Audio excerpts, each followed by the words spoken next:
হ্যাঁ, আসসালামু আলাইকুম। কেমন আছেন ভাই? আলহামদুলিল্লাহ। হ্যাঁ, আব্দুল ভালো ওয়াদুদ আছেন? ভাই। আলহামদুলিল্লাহ ম্যাম, আল্লাহ ভালো রাখছে। আপনারা ভালো আছেন তো? আলহামদুলিল্লাহ, আমরাও ভালো আছি। ওকে। আব্দুল ওয়াদুদ ভাই অনেক সুন্দর নাম। আল্লাহ তাআলা আপনাকে কবুল করুন, দুনিয়া আখিরাতে ভালোবাসুন। তাকাব্বালাল্লাহু মিন্না ওয়া মিনকুম। থ্যাংক ইউ, জাযাকাল্লাহ খাইর। Okay, let's start with our lesson. দেখেন, আজকে আমরা লাইফটা একটু সহজ করব। হ্যাঁ, প্যাসেজ 3 এর মতো লাইফটা এত জটিল করব না, এবং প্যাসেজ 1 টাই একটু জটিল। আপনারা যদি একটু দেখেন, এবং এই যে যেটা আপনাদেরকে বলছিলাম, এক ভাইয়া না আপু বলতেছিলেন যে আসলে অনেক সময় ক্যামব্রিজের চেয়ে কোশ্চেন অনেক সহজ হয়। সো এটা আসলে অন সেন্সে এটা সত্যি কথা। আবার on the other hand, question types আপনার কাছে মাঝে মাঝে সহজও মনে হতে পারে, মাঝে মাঝে কঠিনও মনে মনে হতে পারে। আমি যখন ফার্স্ট আইএলটিএস পরীক্ষা দেই, তখন ক্যামব্রিজের একটা কোশ্চেন আছে, লেফট হ্যান্ডেডনেস আর রাইট হ্যান্ডেডনেস। এই লেফট হ্যান্ডেডনেস আর রাইট হ্যান্ডেডনেস সেম কোশ্চেনটা এসেছিল পরীক্ষায়, কিন্তু আইডিয়াটা মানে টপিকটা সেম, কথাগুলো ভিন্ন, কোশ্চেনগুলো ভিন্ন। সো কেউ যদি ক্যামব্রিজের মিনিমাম 10 থেকে 16 ভালো মতো বুঝে বুঝে সলভ করেন, বুঝে বুঝে সলভ করেছেন। আমার লাইফে আমি সেই কয়েক বছর ধরে আইএলটিএস পড়াচ্ছি, তার আগে থেকে তো সিনিয়রদের দেখতেছি, 10 থেকে 16 কেউ বুঝে বুঝে পড়েছেন আর 7 পাননি আইএলটিএস এ, এরকম প্রায় অসম্ভব। সো আপনি 7 পেতে চান, ইনশাল্লাহ আপনি যদি 10 থেকে 16 খুব ভালো মতো বুঝে বুঝে পড়েন, অবশ্যই ইনশাল্লাহ 7 পাবেন। এখন আর একটা কথা, মাসিউর রহমান ভাইয়া আপনি বলেছিলেন যে 10টা ভুল হলেও 7 পাওয়া যায়, একটা আশ্চর্য ভেবেছিলেন, কিন্তু আপনি নিশ্চয়ই, আমিও বলেছি আপনাকে, আর আপনি নিশ্চয়ই দেখেছেন যে 10টা ভুল হলেও আইএলটিএস এ 7 থাকে, মানে রিডিং এ। কেন? কারণ 30টা হলেই 7 থাকে। তাহলে দেখেন, সবসময় মনে রাখবেন, এই প্যাসেজ অনে, প্যাসেজ অনে হচ্ছে আপনার 13টা কোশ্চেন থাকে।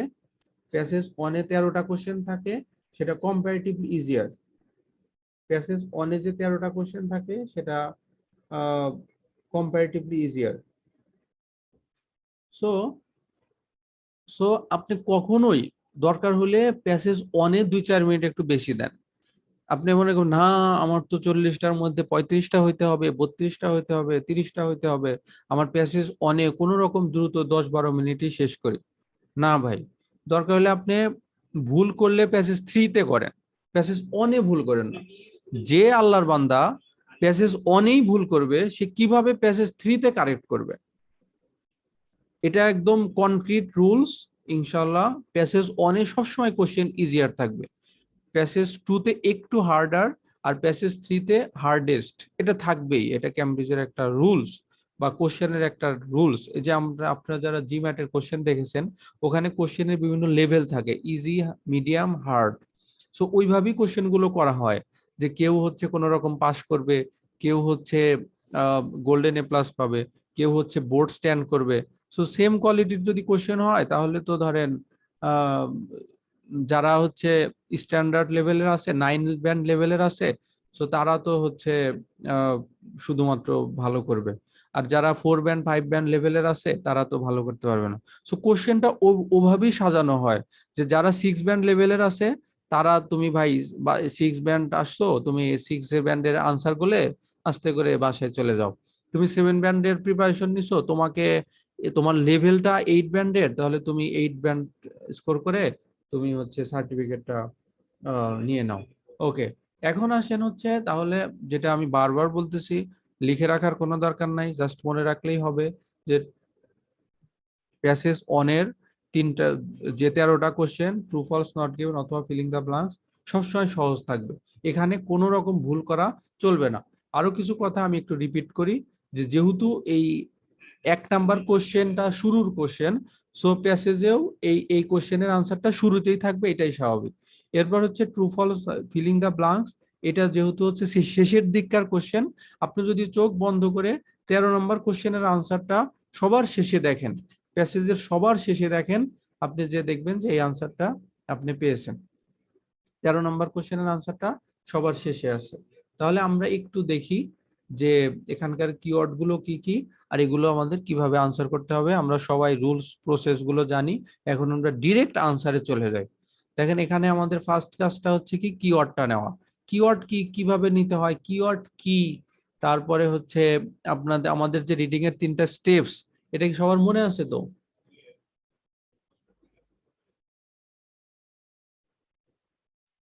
পরাগ ভাইয়া একটু বলতে পারবেন যে আমাদের রিডিং এর 3টা স্টেপসটা কি কি?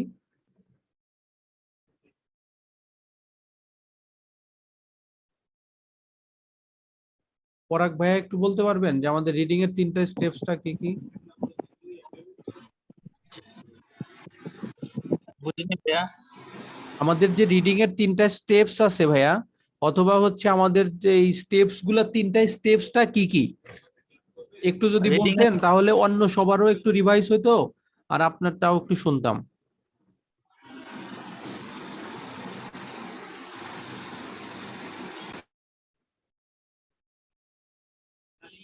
রিডিং এর 3টা স্টেপস।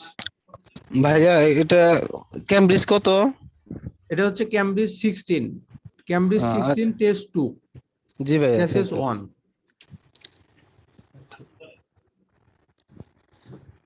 পরাগ ভাই একটু বলেন, মনে আছে কি না আমি বলে দেবো? ভাইয়া একটু বলে স্যার দেন। আমি হই। আচ্ছা স্যার আচ্ছা, আমি হই। ঠিক আছে আপনি বলেন, নার্গিস ম্যাম বলেন। জি স্যার, ফার্স্ট হয়েছে কিওয়ার্ড নেওয়া স্যার। হ্যাঁ হ্যাঁ, আর কিওয়ার্ডটা সেকেন্ড কি, কিওয়ার্ডটা কি ম্যাম একটু বলেন। কিওয়ার্ড ওইগুলো গেছে আর নাম্বার ইয়ার থাকতে পারে, এরপরে কোনো ভার্ব থাকতে পারে, এডজেক্টিভ থাকতে পারে। ওকে, সেকেন্ডটা কি, সেকেন্ডটা? সেকেন্ডটা হচ্ছে স্যার প্যাসেজের সাথে লোকেশনটা ম্যাচিং করা। হ্যাঁ হ্যাঁ, থার্ড? আর থার্ড নাম্বার হচ্ছে স্যার সম্পূর্ণটা ম্যাচিং করা, পুরো মিলাইয়া দেখানি। আচ্ছা আচ্ছা, ঠিক আছে ম্যাম, থ্যাংক ইউ। তাহলে দেখেন আমরা হচ্ছে যাদের হচ্ছে রিভাইজ করতে হবে একটু নতুন করে লিখে রাখি 3টা স্টেপস। একটা স্টেপস হচ্ছে আমাদের কিওয়ার্ডটা নেওয়া,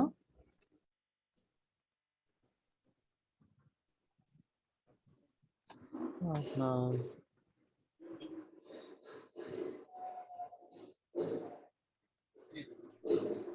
ওকে কিওয়ার্ড, প্রথমে হচ্ছে কিওয়ার্ড নেবেন, এরপরে হচ্ছে বি নাম্বার হচ্ছে লোকেশন নেবেন, লোকেশন হচ্ছে ম্যাচিং, ম্যাচিং ম্যাচিং। তাহলে হচ্ছে কিওয়ার্ড কি, যে ওয়ার্ডটা নিলে, যে ওয়ার্ডটা নিলে আমাদের হচ্ছে, যে ওয়ার্ডটা আমরা নিলে প্যাসেজের কোথায় আছে এই কোশ্চেনের আনসারটা সেটা সেটা আমরা বের করতে পারবো।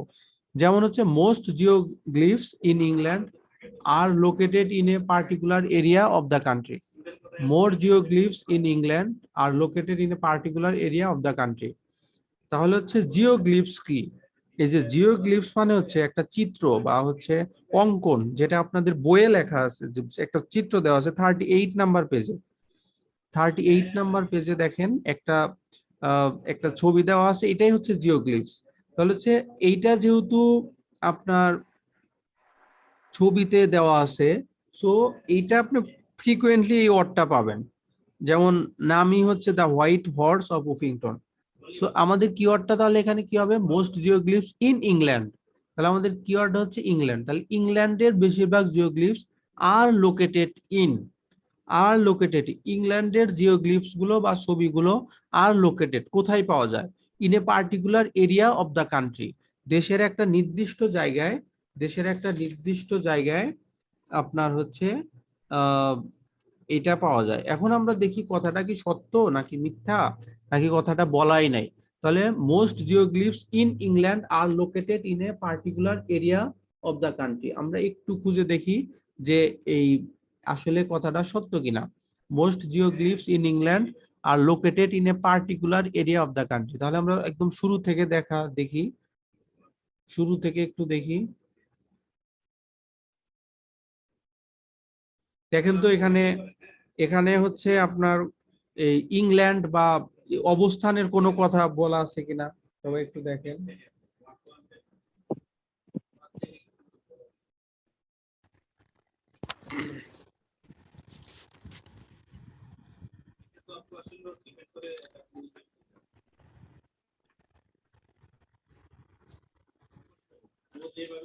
দেখেন তো এটা কোথাও আছে কিনা, এটা ইংল্যান্ড অর্ডটা কোথায় আছে শুরু থেকে একটু দেখেন। Second line. ওকে, তাহলে দেখেন এই যে second line, there are 56 hill figures scattered around England, there are 56 hill figures scattered around England with the vast majority on the chalk downwards of the country's southern counties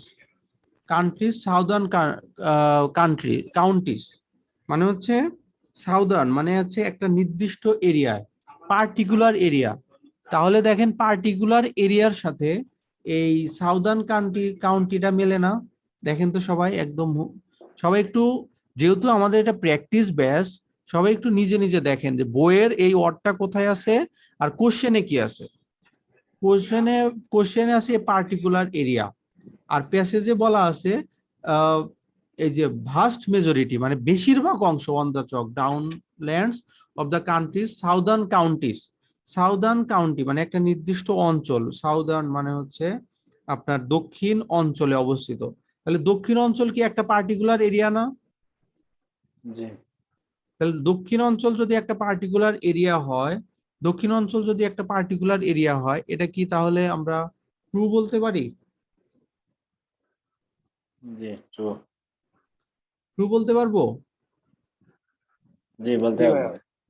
জি আচ্ছা, true হবে না এই ধরনের কোনো মানে আইডিয়া আছে কারো, বা কোনো ধরনের লজিক কি কেউ পেয়েছেন?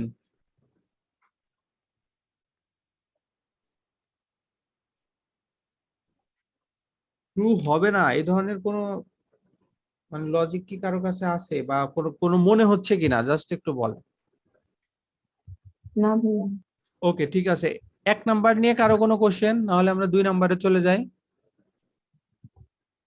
দেখেন true false not given a সবসময় দুইটা কোশ্চেন নেবেন, দুইটা কোশ্চেন কেন নেবেন? কারণ যদি নট গিভেন থাকে তাহলে আপনি দেখবেন যে এই পুরো প্যাসেজ পড়ে ফেলছেন, অথচ কোশ্চেনের কোনো হদিস পাচ্ছেন না, কোনো কিওয়ার্ডও পাচ্ছেন না, কোনো আইডিয়াও পাচ্ছেন না। সো আপনি হচ্ছে কি করবেন, এই দুইটা কিওয়ার্ড নেবেন।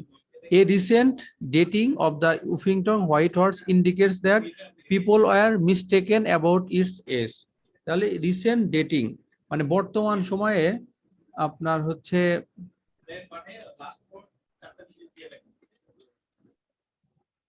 এই সাম্প্রতিক যে ডেটিংটা আছে বা যে তারিখটা দেওয়া হয়েছে সেটা ইন্ডিকেটস করে that people were mistaken about its age. পিপলটা মানে জনগণকে ভুল ব্যাখ্যা দেওয়া হয়েছে কি সম্পর্কে?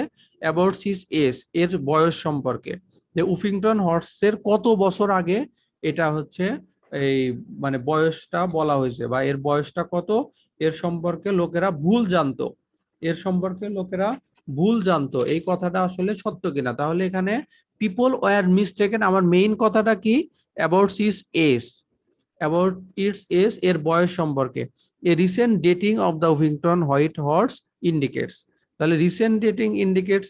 দেখেন প্যাসেজের 5% কথাও যদি মিথ্যা হয়, মিথ্যা মানে ডিরেক্ট অপোজিট থাকে প্যাসেজে, মানে হচ্ছে কোশ্চেনের ধরেন এখানে কয়টা ইনফরমেশন আছে? রিসেন্ট ডেটিং, বর্তমানের যে তারিখীকরণ কি সম্পর্কে? উফিংটন হর্স সম্পর্কে ইন্ডিকেট করে যে, তাহলে 1 2 3টা পিপল ওয়ার মিস্টেকেন, জনগণকে ভুল বোঝানো হয়েছে কি সম্পর্কে? অ্যাবাউট ইটস এজ, এর বয়স সম্পর্কে ভুল বোঝানো হয়েছে।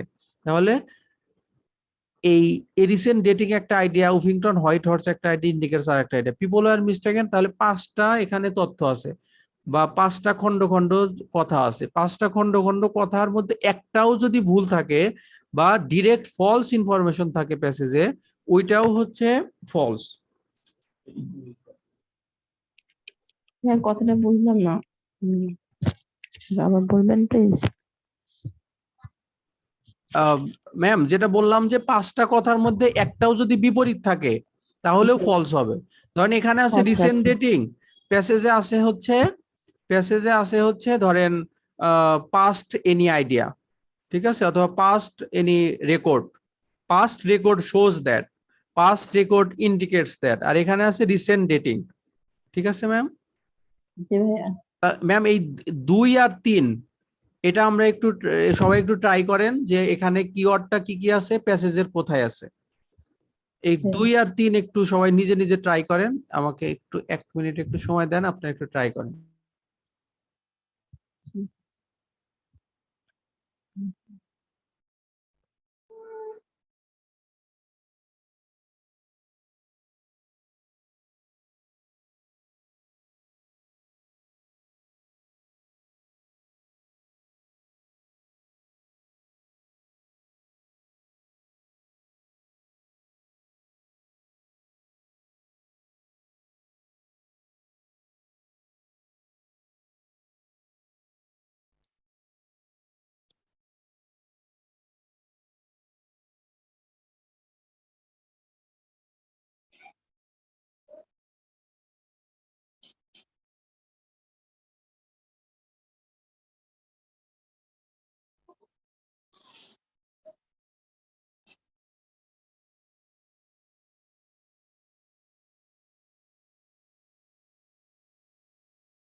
ট্রাই কি করতেছেন? There are many more geoglyphs in the shape of a horse than any other creature. There are more geoglyphs in the shape of a horse.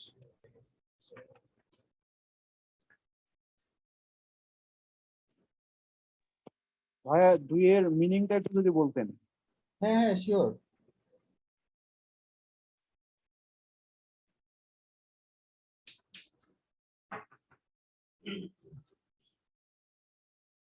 ওই যে জিওগ্লিফস এর মিনিং জানতে চাচ্ছেন ভাইয়া? ওই জিওগ্লিফস এর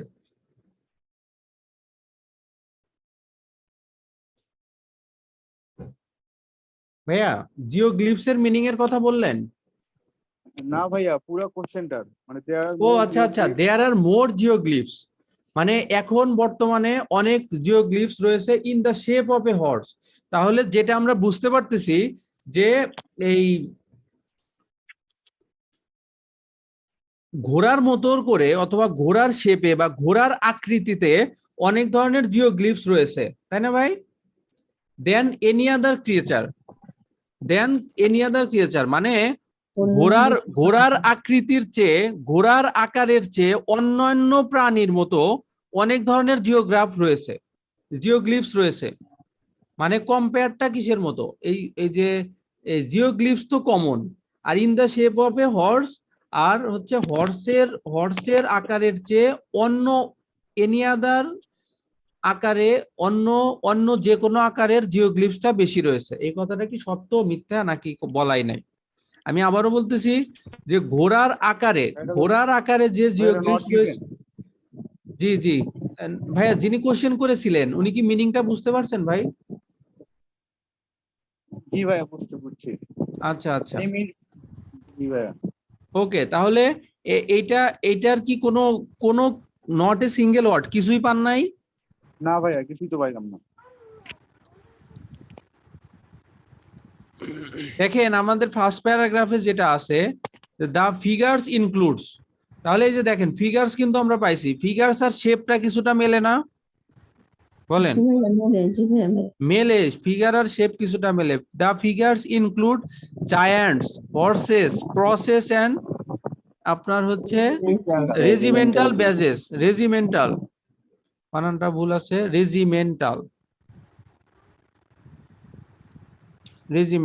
regimental badges, although the majority of the geoglyphs date within the last 300 years or so। তার মানে এই যে ফিগার বলা আছে কিন্তু শেপ, ঘোড়ার শেপের মতো অন্য কোন শেপের চেয়ে বেশি জিওগ্লিফস আছে, এই ধরনের কোনো কথা প্যাসেজে বলা নাই। So this is not given, এটা নট গিভেন। এই সম্পর্কে কোনো কথাই নাই, কোনো বিপরীত ধর্মীয় কোনো কথা নাই, সেম টাইপসেরও কোনো কথা নাই। সো এটা হবে হচ্ছে নট গিভেন। আচ্ছা, কোশ্চেন নাম্বার 3 এর আনসারটা কি মনে হচ্ছে আপনাদের কাছে? Question number 3, people are mistaken about his age।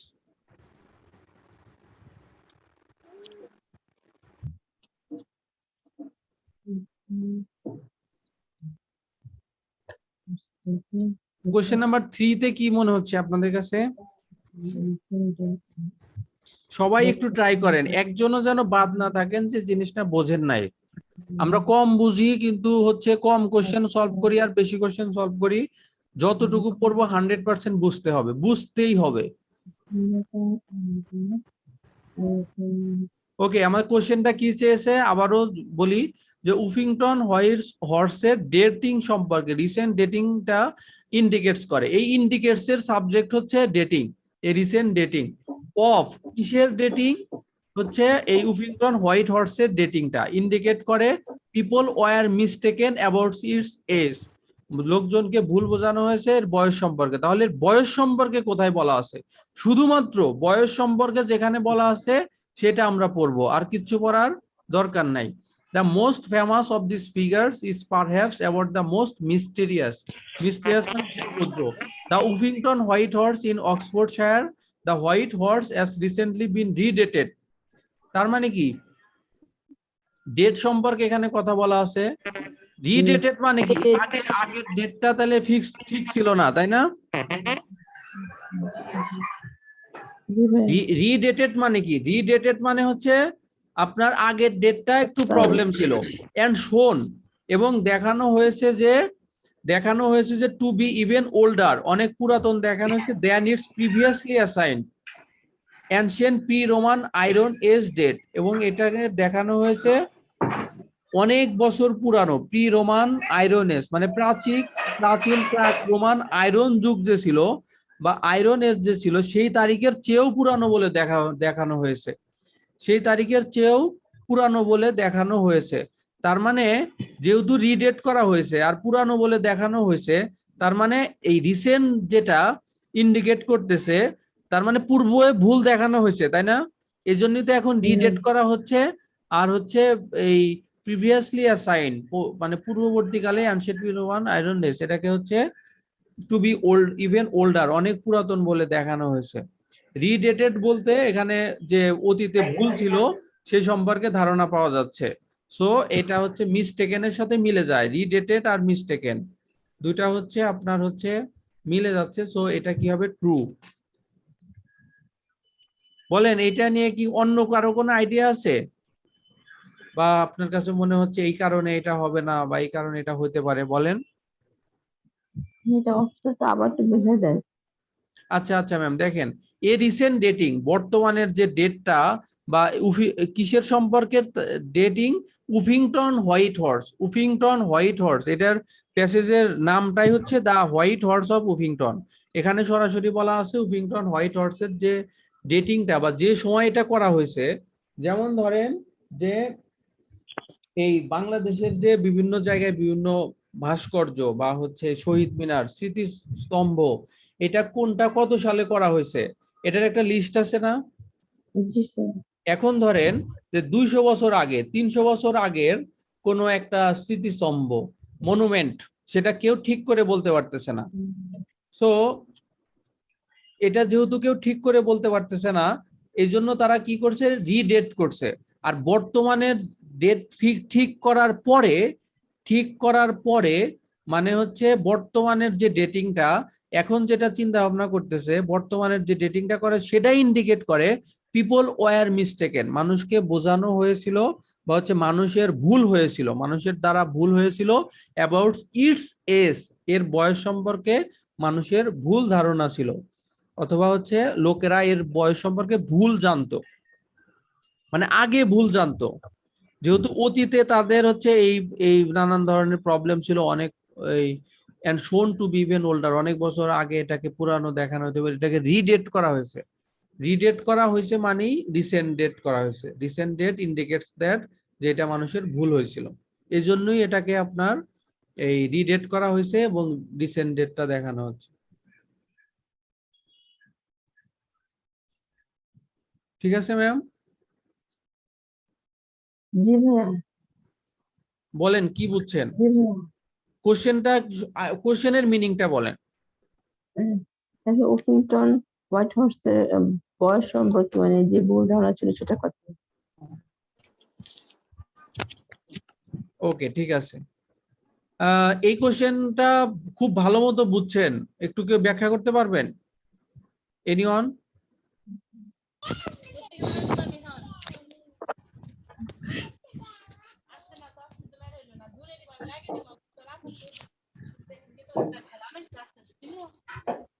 কেউ বোঝেন নাই? আর বলবো ভাইয়া? একটু ভালো মতো একটু ব্যাখ্যা করেন kindly.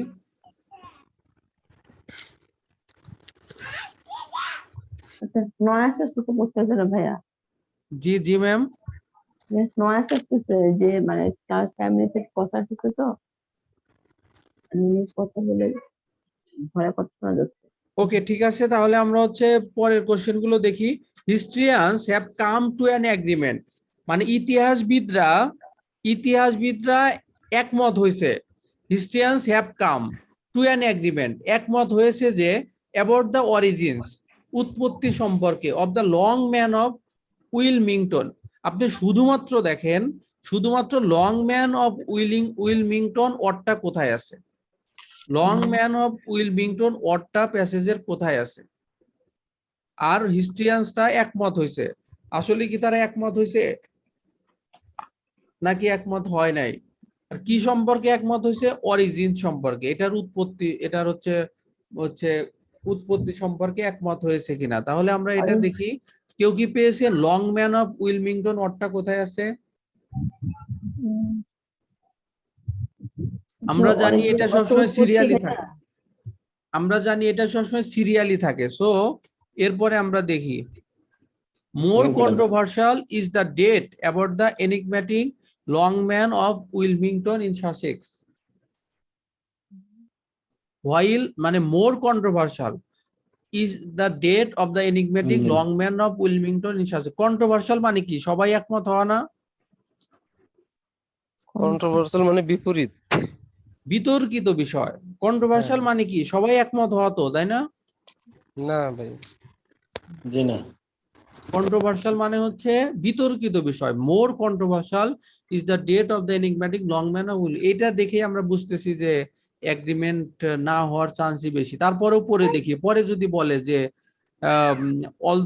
Although কন্ট্রোভার্সিয়ালিটি the হিস্ট্রিয়ানস have become, ধরেন এই যে একমত হওয়ার আরো কিছু ইংরেজি আছে।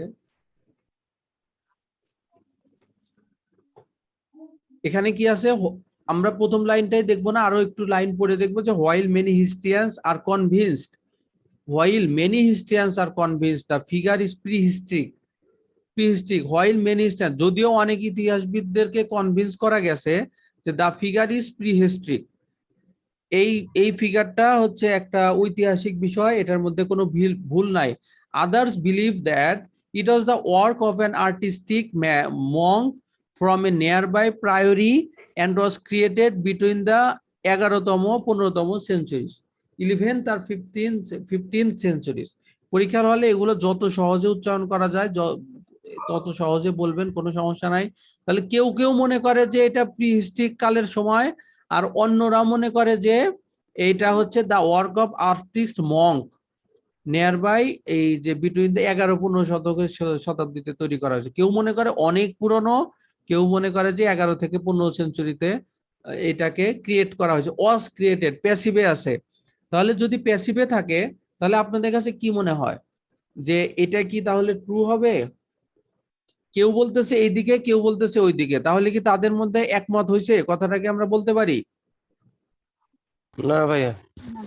সম্পূর্ণ বিপরীত না প্যাসেজের সাথে? জি ভাইয়া। যেহেতু সম্পূর্ণ বিপরীত সেহেতু আমরা এটার আনসার দেব ফলস। দেখেন এই কোশ্চেনটা সম্পর্কে বিন্দু মাত্র বুঝতে কারো অসুবিধা আছে কিনা বল? এটা আবার বলেন ভাইয়া। বলেন, আমি দরকার হলে আবার বলি। আবার বলেন ভাইয়া। হ্যাঁ হ্যাঁ শিওর। দেখেন এই historians have come to an agreement, ইতিহাসবিদরা একমত হয়েছে, তাই না ম্যাডাম? কি সম্পর্কে একমত হয়েছে? লং ম্যান উইলমিংটন, এই যে লং ম্যান উইলমিংটন। এখন কোন হিস্ট্রিয়ানস, হোয়াইল মেনি হিস্ট্রিয়ানস আর কনভিন্সড, কোন হিস্ট্রিয়ান বলতেছে প্রি হিস্ট্রিক হয়েছে, আর আদার্স বিলিভ দ্যাট, মানে অন্যরা বলতেছে যে এটা 11 আর 15 সেঞ্চুরির মাঝখানে হয়েছে। তাহলে কেউ অর্ধেক হিস্ট্রিয়ান বলতেছে, ইতিহাসবিদ বলতেছে এক কথা, বাকি অর্ধেক বলতেছে আর এক কথা। তাহলে কি তাদের একমত হওয়ার কোনো প্রমাণ আমরা পেলাম, নাকি বিপরীত বিপরীত বা তাদের মধ্যে যে কন্ট্রোভার্সিয়ালিটি, আগের যে ওয়ার্ডটা যে আপনার হচ্ছে মোর কন্ট্রোভার্সিয়াল ইজ দ্য ডেট, তাহলে তাদের মধ্যে কন্ট্রোভার্সিয়াল রয়েছে নাকি তাদের মধ্যে এগ্রিমেন্ট রয়েছে? বলেন তো ম্যাম। কন্ট্রোভার্সিয়াল না, কন্ট্রোভার্সিয়াল বা বিতর্ক রয়েছে, বিতর্ক রয়েছে। অর্ধেক এদিকে বলতেছে, বাকি অর্ধেক অন্যদিকে বলতেছে, এই জন্য আনসারটা হচ্ছে কি ফলস। বলেন তো আর কারো সমস্যা আছে কিনা, বা না বুঝলে বলেন। না বুঝে এখান থেকে কেউ যায় না, না বুঝে এখান থেকে কেউ যায় না। ফাইনালে কোশ্চেন পাবেন আপনি। ফাইনালে ইনশাল্লাহ প্যাসেজ অনে সবসময় সহজ কোশ্চেন হয়। প্যাসেজ অনের অ্যাটলিস্ট প্যাসেজ অন থেকে যদি 13টার মধ্যে 11-12টা কারেক্ট করতে পারেন, আর বাকি 26-27টা থেকে যদি 11টা কারেক্ট করতে পারেন, এখানে 12টা বাকি থেকে 11টা, মিনিমাম যাদের 6 দরকার, যারা রিডিং এ 6 নিয়েও টেনশনে আছেন, মিনিমাম এটা হচ্ছে মিনিমাম। আর যদি 26টা হয় তাহলে তো 6.5, আর 30টা হলে তো 7। মিনিমাম টেনশনটা আপনার দূর হবে যদি প্যাসেজ অনের এই ট্রু ফলস নট গিভেন আর হচ্ছে এই ফিলিং দ্য ব্ল্যাঙ্কসটা এনশিওর করতে পারেন। এরপরে আসেন যে 5 আর 6, আমরা বলেছি যে দুইটা কোশ্চেন আমরা একবারে নেব, যাতে করে যদি হচ্ছে আপনার নট গিভেন থাকে আমরা যেন ধোকায় না পড়ি, যে একটা নট গিভেন আছে আমরা পুরো পড়ে শেষ করে ফেলেছি অথচ আমরা বুঝতে পারিনি। তাহলে কি হবে? 5 নাম্বারটা দেখি। প্রথমে আপনারা কি করবেন, একদম প্রথমে পরীক্ষার হলে বিসমিল্লাহ আল্লাহর নাম নিয়ে প্রথমে হেডিংস পড়বেন, তারপরে সাব হেডিং থাকলে সাব হেডিংস পড়বেন, এরপরে কোশ্চেনের কিওয়ার্ড গুলো একবার করে দাগাবেন ভেরি কুইকলি, মানে খুবই দ্রুত করতে হবে, টাইম ওয়েস্ট করা যাবে না। 1 মিনিটের মধ্যে সবগুলো কিওয়ার্ড দাগিয়ে রাখতে হবে, পরে এসে কিওয়ার্ড গুলো আবার পড়বেন যাতে মনে থাকে, এবং এখান থেকে যে কিওয়ার্ডটা পড়লেন, সেন্টেন্সটা পড়লেন, একটা আইডিয়া নেবেন, আইডিয়া নিয়ে একটা মেসেজ নেবেন যে পুরো কথাটার মানে কি, এই মেসেজটা নিয়ে তারপর প্যাসেজে যাবেন। এমনি এমনি হুটফাট এখানে একটু এখানে একটু এখান থেকে পড়লেন, আপনি দেখবেন যে কোনো আইডিয়াই পাননি, এখানে যে খুঁজে আসছেন এখানেও কিছু পাননি, এখানে এসে আবার শুধু time waste. So time waste না করে শুরুতেই আপনি দরকার হলে 2 বার পড়েন। Geoglyphs were created by people placing white chalk on the hill side. দেখেন আমরা গ্রামারের একটা রুলস বলেছিলাম, geoglyphs were created by people, তার মানে এই জিওগ্লিফসটা তৈরি করা হয়েছিল কাদের দ্বারা? পিপলের দ্বারা। এই জিওগ্লিফসটা তৈরি হয়েছিল কাদের দ্বারা? পিপলের দ্বারা। এখানে প্লেসিং এর পরিবর্তে বলা যায় হু প্লেস। এখানে হু বলতে কে, একটু কাইন্ডলি একটু রেসপন্স করলে অনেক খুশি হতাম। এখানে হু বলতে কে? এই হর্ষের কথা বলছি না। হু বলতে কাকে বোঝানো হচ্ছে ভাইয়া? পিপল। এখানে হু বলতে কাকে বোঝানো হচ্ছে? পিপল। Yes, exactly. এখানে হু বলতে পিপল কে বোঝানো হচ্ছে। Geoglyphs were created by people. Geoglyphs were created by people. Who প্লেসের পরিবর্তে কি বলা যায়? প্লেসিং। হু প্লেসের পরিবর্তে সরাসরি বলা যায় প্রেজেন্ট পার্টিসিপল, আপনার হচ্ছে প্রেজেন্ট পার্টিসিপল করে ভার্বের সাথে ING. So placing white chalk on the hill side, মানে হিল সাইডের উপর হোয়াইট চক বসিয়ে এই জিওগ্লিফস কে মানুষ তৈরি করেছে। জিওগ্লিফস ওয়্যার ক্রিয়েটেড, এখানে প্যাসিভে আছে। আমরা দেখব যে আসলেই কি হিল সাইড বা পাহাড় পর্বতের উপর, পাহাড়ের পাদদেশে বা পাহাড়ের পার্শ্বে, অথবা হচ্ছে পাহাড় থেকে যে রাস্তাটা নিচে নেমে যায় আস্তে আস্তে আস্তে আস্তে একদম সিঁড়ি বা একদম খাড়া গয়রান যেটাকে বলেন হচ্ছে ঢালু, সো সেটার থেকে সেই ঢালু জায়গাতে তারা হচ্ছে হোয়াইট চক বসিয়ে জিওগ্লিফসটাকে তৈরি করা হয়েছিল। কথাটা কি সত্য না মিথ্যা, নাকি এই সম্পর্কে কোনো কথাই নাই? সো 5 নাম্বার আর 6 নাম্বারটা সবাই একটু ট্রাই করেন। Many geoglyphs in England are no longer visible. তাহলে ইংল্যান্ডের অনেক ভিজুয়ালকে জিওগ্লিফসকে আর দেখা যায় না। এই 5 নাম্বার আর 6 নাম্বারটা একটু ট্রাই করেন।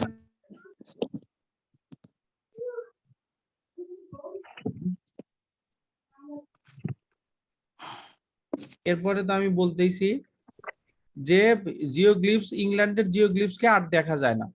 আর জিওগ্লিফসকে তৈরি করা হয়েছিল হিল সাইডের উপর হোয়াইট চক বসিয়ে বা হোয়াইট চক স্থাপন করে।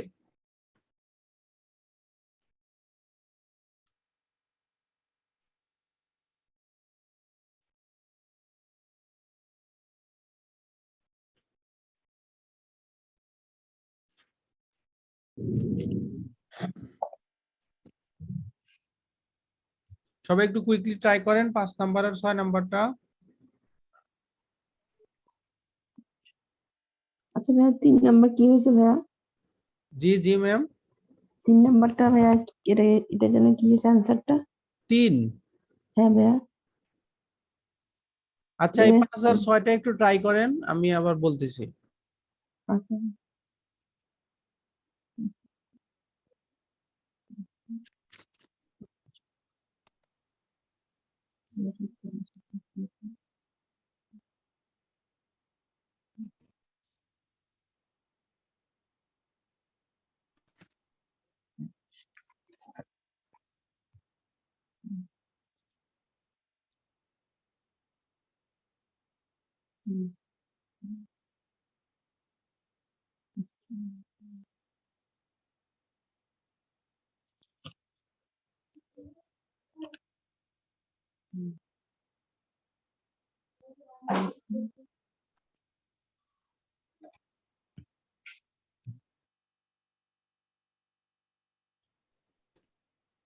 ওকে ম্যাডাম, কি বলতেছিলেন? আপনার কোশ্চেনটা কাইন্ডলি একটু আবার বলেন।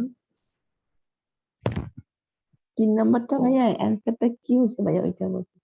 3। জি ভাইয়া। এই যে 3 এর আনসার ম্যাম ট্রু। আচ্ছা জি ভাইয়া। ট্রু। ওকে, 5 এর আনসার কেউ কি পেয়েছেন দলিল প্রমাণ সহকারে?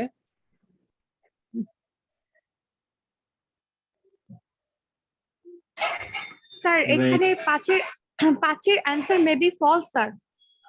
কেন ফলস ম্যাম? স্যার এখানে আমাদের কোশ্চেনে বলছে হচ্ছে geoglyphs were created by people placing while chalk on the hillside, আর এখানে অ্যান্সার আমাদের বলছে second প্যাসেজে one reason that the vast majority of hill figures have disappeared is that when the tradition associated with the figures faded, people no longer bothered or remembered to clear away the grass to express the chalk outline. Sir এখানে বলছে জিনিসটা হচ্ছে মানে people এটার ব্যাপারে কোনো concern ছিল না, কিন্তু এটা অটোমেটিক্যালি হয়ে গেছে। কিন্তু আর এখানে বলছে হচ্ছে যে ক্রিয়েট পিপল, মানে পিপলটা ইচ্ছা করে করছে, কিন্তু এখান থেকে ইচ্ছা করে এটা অটোমেটিক্যালি হয়ে গেছে স্যার।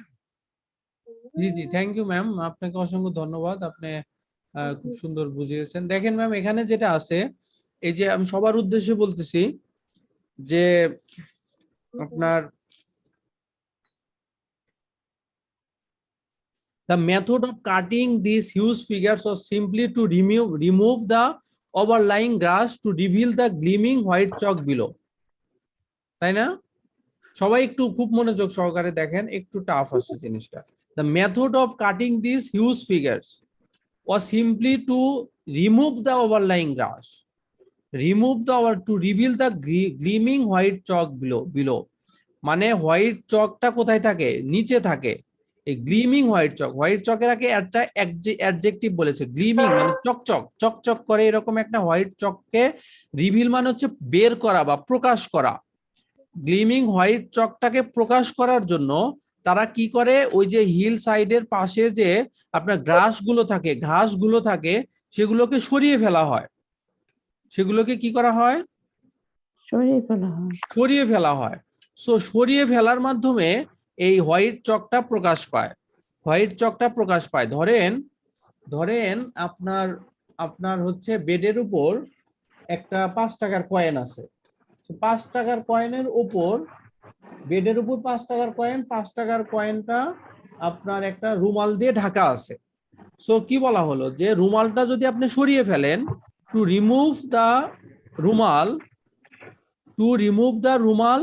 টু রিভিল দ্য 5 টাকা কয়েন। রুমালটা সরিয়ে কি পাওয়া যায়? 5 টাকার কয়েন পাওয়া যায়। রুমালটা সরিয়ে কি পাওয়া যায় ভাই? 5 টাকার কয়েন পাওয়া যায়। তার মানে কি এই 5 টাকার কয়েনটাকে স্থাপন করে পাওয়া যায়, রেখে পাওয়া যায়, নাকি রুমাল সরালেই 5 টাকার কয়েন পাওয়া যায়? বলেন তো।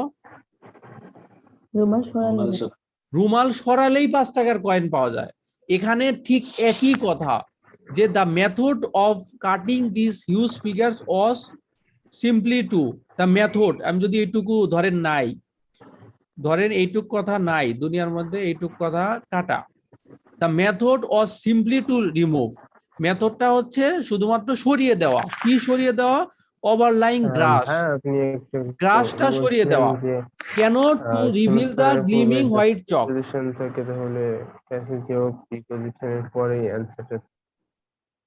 Two reveal the gleaming white chalk below, এই গ্লিমিং হোয়াইট চকটাকে সরানোর জন্য গ্রাসটাকে কি করা হয়? রিমুভ করা হয়।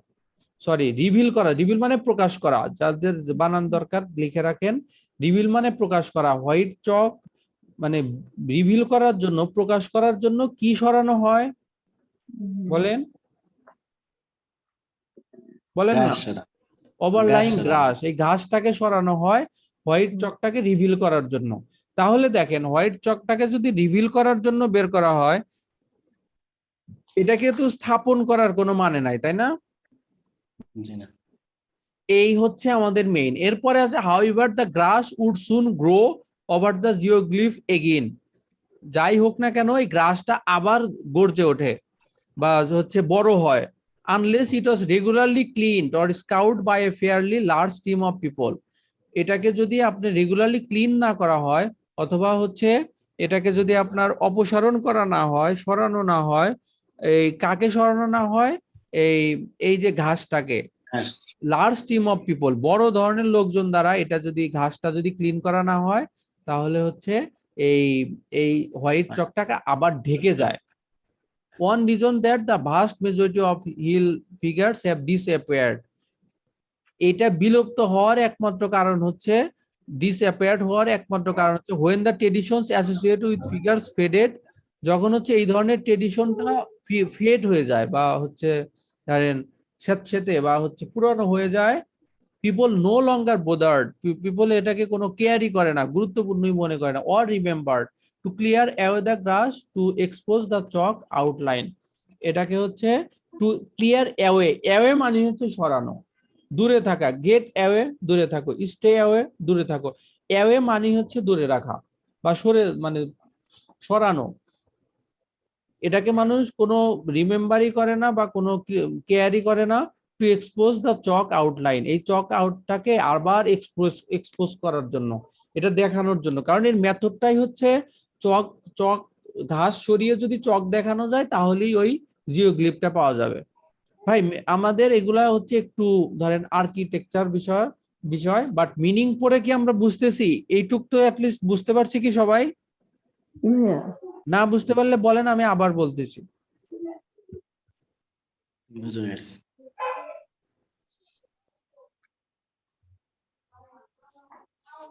এই জন্য বলছে যে কোশ্চেনে বলা আছে জিওগ্লিফস আর কি ক্রিয়েটেড, জিওগ্লিফস তৈরি করা হয় প্লেসিং দা হোয়াইট চক, হোয়াইট চাকে বসিয়ে। বাইরে হোয়াইট চক সরিয়ে জিওগ্লিফ তৈরি করা হয়, হোয়াইট চককে বসিয়ে এই জিওগ্লিফ তৈরি করা হয় না। স্মিতা পাল ম্যাম, এখন একটু আপনি বলেন তো, আগেরটা ঠিক আছে না এইটা ঠিক আছে?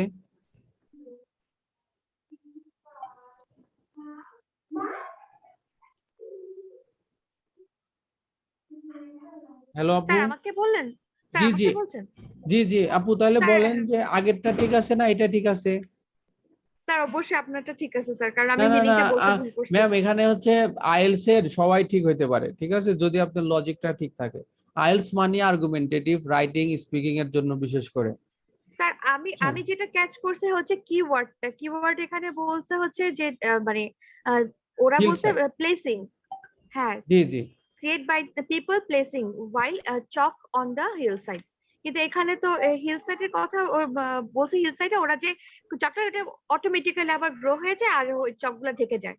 হ্যাঁ, এই যে ম্যাম দেখেন, এই ইংরেজিটা যদি আপনি তৃপ্তি মতো বোঝেন না, কিছু কিছু ইংরেজি আস্তে আস্তে দেখবেন আপনার পড়তে ভালো লাগবে, এবং ডিপ মিনিংটা Exactly, ধরার sir. ট্রাই করবেন, ইনশাল্লাহ তাহলে ভালো করবেন। ওকে, এরপরে আছে many geoglyphs in England are no longer visible. ইংল্যান্ডের অনেক জিওগ্লিফসকে আর দেখা যায় না, ইংল্যান্ডের অনেক জিওগ্লিফসকে আর দেখা যায় না। দেখেন তো, আমরা হচ্ছে এই যে এখানে একটা কথা পাইছি না, যে people no longer bothered or remembered, হ্যাঁ, to clear away the grass, মানে হচ্ছে কিছুদিন পর পর যে গ্রাসটা সরিয়ে দিতে হয় এই চকটা আউটলাইন করার জন্য। পিপল, এটা আর মানুষের যখন হচ্ছে একটা হচ্ছে ট্রেডিশন ফেড হয়ে যায় স্যাঁতসেঁতে হয়ে যায়, পুরনো হয়ে যায়, জনগণ এটাকে সরানোর কথা আর মনে থাকে না, আর জনগণের সরানোর কথা মনে থাকে না। সো এই আপনার এখান থেকেই বোঝা যায় যে যেহেতু মানুষ আর সরায় না, আর এখানে দেখেন, এখানে আছে হচ্ছে এই হ্যাভ ডিসঅ্যাপিয়ার্ড মানে অলরেডি কি হয়েছে, ডিসঅ্যাপিয়ার্ড হয়ে গেছে। So disappeared is the synonym of no longer visible. Can you say that? জি দেখেন তো ডিরেক্ট ওয়ার্ড টু ওয়ার্ড আমরা মিল পাই কিনা। এটাকে বলছে নো লঙ্গার ভিজিবল, আর এখানে বলছে হ্যাভ ডিসঅ্যাপিয়ার্ড মানে হয়ে গিয়েছে, অলরেডি শেষ হয়ে গেছে। সো এটা নো লঙ্গার ভিজিবল, এটা হচ্ছে হ্যাভ ডিসঅ্যাপিয়ার্ড এর সাথে সিনোনিম। ওকে, কোশ্চেন নাম্বার 7 দেখেন, এর আগের কোন কোশ্চেনে কারো কোনো প্রবলেম আছে কিনা দেখেন, বলেন।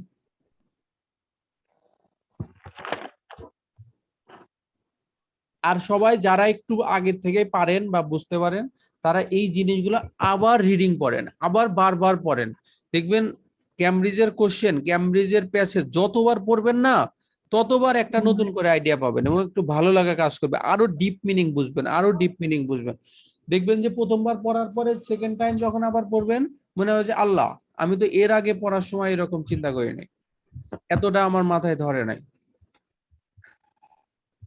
মিনিং ভাইয়া পুরোপুরি তো বুঝি না। জি ম্যাডাম। ভাইয়া অর্থগুলো তো সব বোঝা যায় না, মানে এই জন্য যে প্রবলেম গুলো হচ্ছে। জি ম্যাডাম। ওকে, তাহলে question number 7, the shape of some geoglyphs has been altered over time. এই যে জিওগ্লিফস এখানে হচ্ছে এই ঘোড়া দিয়ে করা হয়েছে, হাতি দিয়ে করা হয়েছে। সো এইটা হচ্ছে জিওগ্লিফস এর আকারটা, জিওগ্লিফস এর মেথডটা আমরা বুঝলাম যে এই হিল সাইডের উপর বা হচ্ছে পাহাড়ের উপর ঘাসগুলাকে কেটে কেটে আপনার জিওগ্লিফস করা হয়, কখনো কখনো ঘোড়ার মতো করে করা হয়, কখনো কখনো অন্য কিছুর মতো করে করা হয়, কিন্তু এইটা হচ্ছে সময় সময় চেঞ্জ হয়।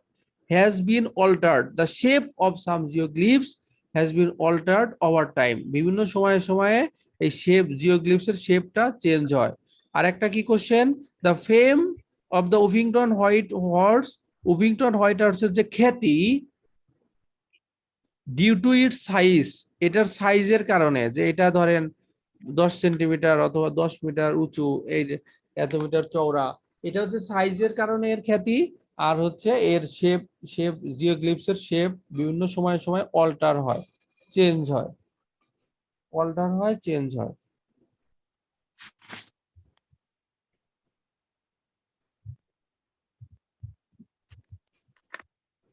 তাহলে দেখেন এই এই ছোট্ট মিনিং নিতে হবে, আমাদের তো সব ওয়ার্ড মাথায় নিলে আমাদের মনে থাকবে না, পুরোটা সেন্টেন্স পড়লেও মনে থাকবে না। এজন্য একটা দুটা ওয়ার্ড নিতে হবে, যেন আমাদের মনে থাকে। তাহলে the shape of some geoglyphs has been altered over time. তাহলে হচ্ছে ওই জিওগ্লিফস এর শেপ বা আকারটা পরিবর্তন হয়েছে বা হ্যাজ বিন অল্টার্ড করা হয়েছে ওভার টাইম, মানে বিভিন্ন সময়ে এটা চেঞ্জ করা হয়েছে। আর উফিংটন হোয়াইট হর্সের খ্যাতিটা ছিল এর সাইজের কারণ। তাহলে দেখি যে শেপ কথাটা কোথায় আছে, সবাই একটু দেখেন যে জিওগ্লিফসের শেপটা যে চেঞ্জ এই ওয়ার্ডটা কোথায় আছে। আমরা জানি এটা সবসময় সিরিয়ালি থাকবে, সো এটা আমরা হচ্ছে এরপরের লাইন থেকে পড়তে থাকি। Furthermore, Yes, sir. over hundreds of years, the outlines would sometimes change. Change is the synonym of alters, isn't it? Acha, over hundred of years, the outlines would some things change due to people not always cutting in exactly the same place, thus creating a different shape. Thus মানে হচ্ছে সেহেতু অথবা সেই কারণে, creating a different shape, অন্য ধরনের shape তৈরি করে টু দা অরিজিনাল জিওগ্লিফ।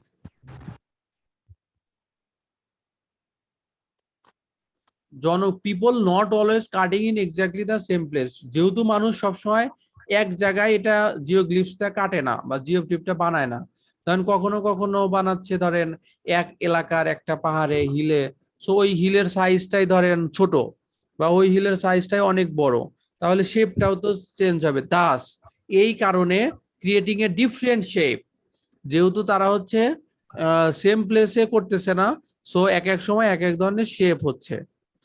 এই জন্য the shape of some geoglyphs has been altered over time. এটা কি তাহলে ট্রু হবে না ফলস হবে বলেন তো? স্যার ইটস ট্রু, কারণ এখানে বলছে ডিফারেন্ট শেপ আর এখানে বলছে অল্টার্ড ওভার টাইম। কেন ডিফারেন্ট শেপটা কেন হচ্ছে ম্যাম? স্যার ডিফারেন্ট শেপটা হচ্ছে যেহেতু ওরা যে হিলটা কাটিং করে, যে হিলের সাইজটা শেপটা অনেক সময় ডিফারেন্ট থাকে এবং প্লেসটা ডিফারেন্ট থাকে, সেজন্য। ইয়েস, এক এক প্লেসে এক এক রকম হয়ে থাকে, সো হচ্ছে আপনার শেপটাও চেঞ্জ People হয়। not always cutting in exactly the same place, thus created a different shape of the original. Okay ma'am, thank you. এখন তাহলে দেখেন the fame of the Uffington white horse is due to its size. The fame of the Uffington white হর্সের যে fame বা খ্যাতি, এটা ছিল এর আকারের কারণে, আকৃতির কারণে। আর এখানে বলেই দিচ্ছে যে এর শেপটা সবসময় এক হয় না, তাই না? ওকে, তাহলে এরপর থেকে পড়তে থাকি। The fact that any ancient hill figures survive at all in England today. Any ancient hill figures survive in England today. মানে যে কোনো প্রাচীন হিল বা পাহাড়ের আকৃতিটা সার্ভাইভ করে বা টিকে রয়েছে ইংল্যান্ডে আজকে, is testament to the strength and continuity of local customs and beliefs, which in one case at least must trace back over millennia. এর মানে কি হতে পারে? ধরেন আমি এটা পরীক্ষার হলে হইতেই পারে যে আমার যদি মানে অনেক ভোকাবুলারি মুখস্থ থাকে, এরপরেও দেখবেন যে মাঝে মাঝে আপনার কিছু ওয়ার্ড বা কিছু মিনিং আমার হচ্ছে জানা নাও থাকতে পারে। পরীক্ষার হলের যে টেকনিক, আপনার ফুল মিনিং জানতে হবে না, জাস্ট একটা জিস্ট বা সারমর্ম নেন, একটা কোন রকম একটা অর্থ নেন যে কতটুকু বোঝা যায়, সেটা হচ্ছে আইডিয়া নেন। The fact that any ancient hill figure survive at in England today is testament to the strength, এটা স্ট্রেংথের কারণে, and continuity of local customs and beliefs, local customs এবং বিলিফস এর কন্টিনিউটির কারণে। কেন এটা টিকে রয়েছে, কেন এটা সার্ভাইভ করতেছে? ফার্স্ট অফ অল হচ্ছে এটার স্ট্রেংথের কারণে। কিসের স্ট্রেংথ? এই কন্টিনিউটি এন্ড লোকাল কাস্টমস, এটারও কারণে। লোকাল যে প্রথা বা লোকাল চিন্তা ভাবনা এবং বিশ্বাস, সেটার কারণে। In one case at least must trace back stage over Millennia, অনেক বছর ধরে এটা এক জায়গায় রয়েছে বা মানুষের চিন্তা ভাবনা এরকম রয়েছে। তো এই জন্য হচ্ছে এটা আপনার এখনো টিকে রয়েছে। এরপরে দেখেন কি বলেছে, আমাদের যেটা বের করতে হবে যে উফিংটন হোয়াইট হর্সের ফেমটা কি। Uffington white horse is a unique, একমাত্র stylish representation of a horse. একটা হর্সের একটা স্টাইলিশ বা অনেক একটা স্টাইলিশ মানে কি বাংলা কি বলা যায়, আচ্ছা স্টাইলিশ মানে স্টাইলিশই মানে একটু সুন্দর মার্জিত আধুনিক স্টাইলিশ প্রেজেন্টেশন বা উপস্থাপন of a horse consisting of a long slick back. Long মানে হচ্ছে আপনার হচ্ছে লম্বা, স্লিক ব্যাক, ব্যাক মানে হচ্ছে পিঠ, স্লিক মানে হচ্ছে মসৃণ, এরপরে হচ্ছে থিন ডিসজয়েন্টেড লেগস, পাতলা বিচ্ছিন্ন পা, মানে পাটা ডিসজয়েন্টেড। এই ওয়ার্ডটা দেখেন জয়েন্ট, জয়েন্ট থেকে ডিসজয়েন্ট মানে যেটা জয়েন্ট অবস্থায় নাই। ডিসজয়েন্টেড লেগস, এ স্টিমিং টেইল, একটি প্রবাহিত লেজ, যেটা এই যে আপনারা ছবিতে দেখেন যেটা হচ্ছে এরকম ভাবে প্রবাহিত রয়েছে, and a bird like big head, এবং একটা পাখির মতো মাথা, বিগ মানে হচ্ছে বাঁকানো, বাঁকানো মাথা। The elegant creature almost melts into the landscape. The horse is situated 2.5 km from Uffington village. এইটাকে বলছে উফিংটন হোয়াইট হর্স একটা unique stylish representation of a horse consisting of a, কিন্তু এটার খ্যাতি যে ফেমের কারণে এটার একটা বর্ণনা দিছে বুঝলাম, কিন্তু এই কারণেই যে উইলিংটন হোয়াইট হর্সের খ্যাতি রয়েছে এই কথা কি আমরা কোথাও পাচ্ছি বলেন? No sir. এই কথা আমরা পাচ্ছিও না, এই কথার বিপরীতও কিছু পাচ্ছি না। বিপরীত কি কিছু পাচ্ছি যে এটার কারণে এটার খ্যাতি না, তাকে কিছু পাচ্ছি? এটার কারণে যে এটার কোনো খ্যাতি নাই বা খ্যাতি হচ্ছে না এই টাইপসের কি কোনো কথা বলা আছে? সত্যিও বলা নাই, এর বিপরীতও কিছু বলা নাই। যেহেতু সত্যিও বলা নাই বিপরীতও কিছু বলা নাই, সো এটার আনসার হচ্ছে আমরা কি বলবো, নট গিভেন।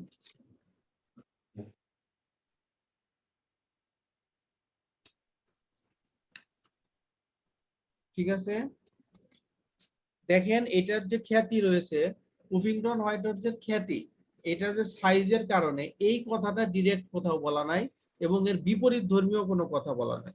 সো এই জন্য এটার আনসার হচ্ছে নট গিভেন।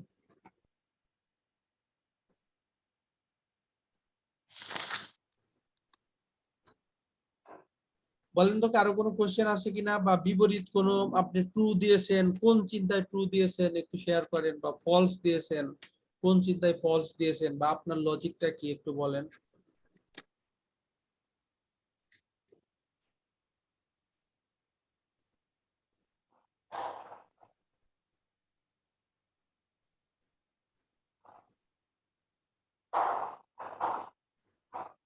ওকে, এরপরে হচ্ছে আমাদের feeling the blanks. Feeling the blanks হচ্ছে আমাদের জন্য বন্ধু, এটাতে কখনো ইনশাল্লাহ আমরা ভুল করব না, এটাতে আমাদের ফুল আনসার আমাদের নিয়ে আসতে হবে।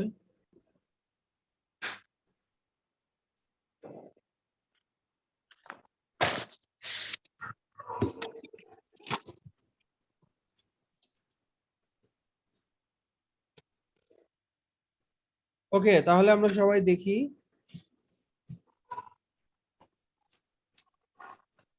দেখেন আমাদের হচ্ছে প্রথমে হচ্ছে কিওয়ার্ডটা নিতে হবে সেম টাইপসের, a distance of 2.5 kilometre from Uffington village. তাহলে হচ্ছে এই কোশ্চেনটা কি নিয়ে বলা হচ্ছে, the location of the Uffington white horse. Uffington white হর্সের লোকেশনটা কোথায়? উফিংটন হোয়াইট হর্সের লোকেশনটা কোথায়? A distance of 2.5 kilometre from Uffington village. Uffington village থেকে 2.5 কিলোমিটার দূরে। তাহলে the location of the Uffington white horse, এটা পরে আমরা বুঝতেছি সম্পূর্ণ কথাটা এই লোকেশন উফিংটন হোয়াইট হর্সের লোকেশন নিয়ে থাকবে। এরপরের যে সাব হেডিং আছে dating the Uffington white horse, Uffington white horse কবে স্থাপন করা হয়েছে এই সম্পর্কে কথা বলা থাকবে। এরপরে হচ্ছে আমরা দেখি possible reasons possible reasons for creation of the Uffington white horse. Possible reasons, Uffington white horse তৈরি করার বিশেষ কারণটা কি? উপিংটন হোয়াইট হর্স তৈরি করার বিশেষ কারণটা কি? সবাই একটু কিওয়ার্ড গুলো দাগান, কিওয়ার্ড গুলো দাগান। এরপরে হচ্ছে আমরা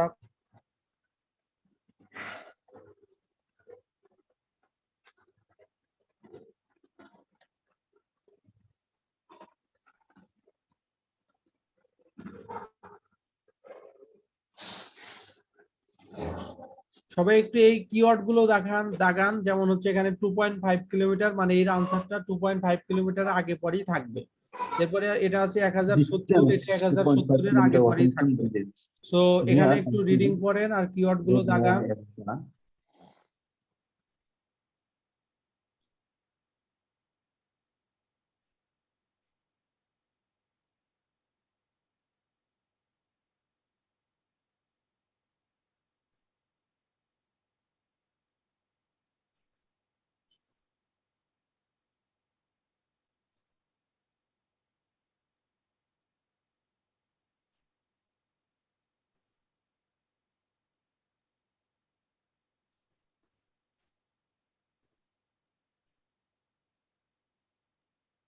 ওকে, সবাই একটু দাগান কোথায় এগুলো আছে। এরপরে আমরা বিস্তারিত আলোচনা করতেছি। এটা ইনশাল্লাহ আমাদের পারতেই হবে ভাই। আপনার হচ্ছে যদি আপনি একটু স্ট্র্যাটেজিক্যালি আগান, যে শুধুমাত্র ট্রু ফলস নট গিভেন আর filling the blanks proper correct answer করবেন, দেখবেন যে আপনার মিনিমাম 20টা কোশ্চেন আপনি কমন পাবেন। ট্রু ফলস নট গিভেন আর ট্রু ফিলিং দ্য ব্ল্যাঙ্কস 20টা কোশ্চেন আছে। with the distance of Uffington village near ancient road known as the from British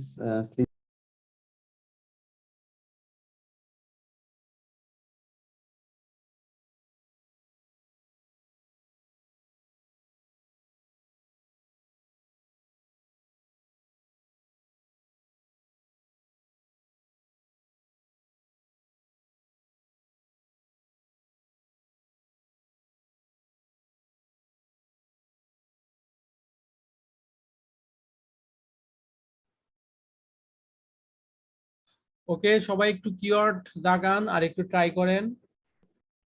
দেখেন এই যে কল্ড, এখানে আছে নোন অ্যাজ দা, আর এখানে আছে কল্ড অ্যাজ দা, কল্ড নোন সেইড অথবা নেমড। এখানে হচ্ছে কল্ড এর জায়গায় থাকতে পারে নেমড, NAMED, মানে তাকে কি নামে ডাকা হয়?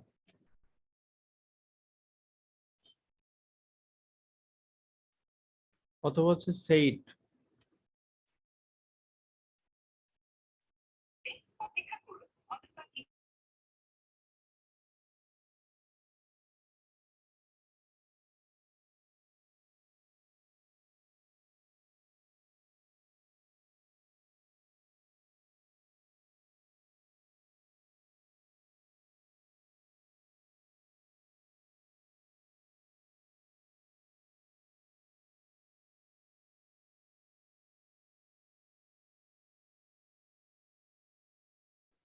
আমরা সবাই দেখি যে পরীক্ষার হলে আমাদের ফার্স্ট কাজটা কি হবে?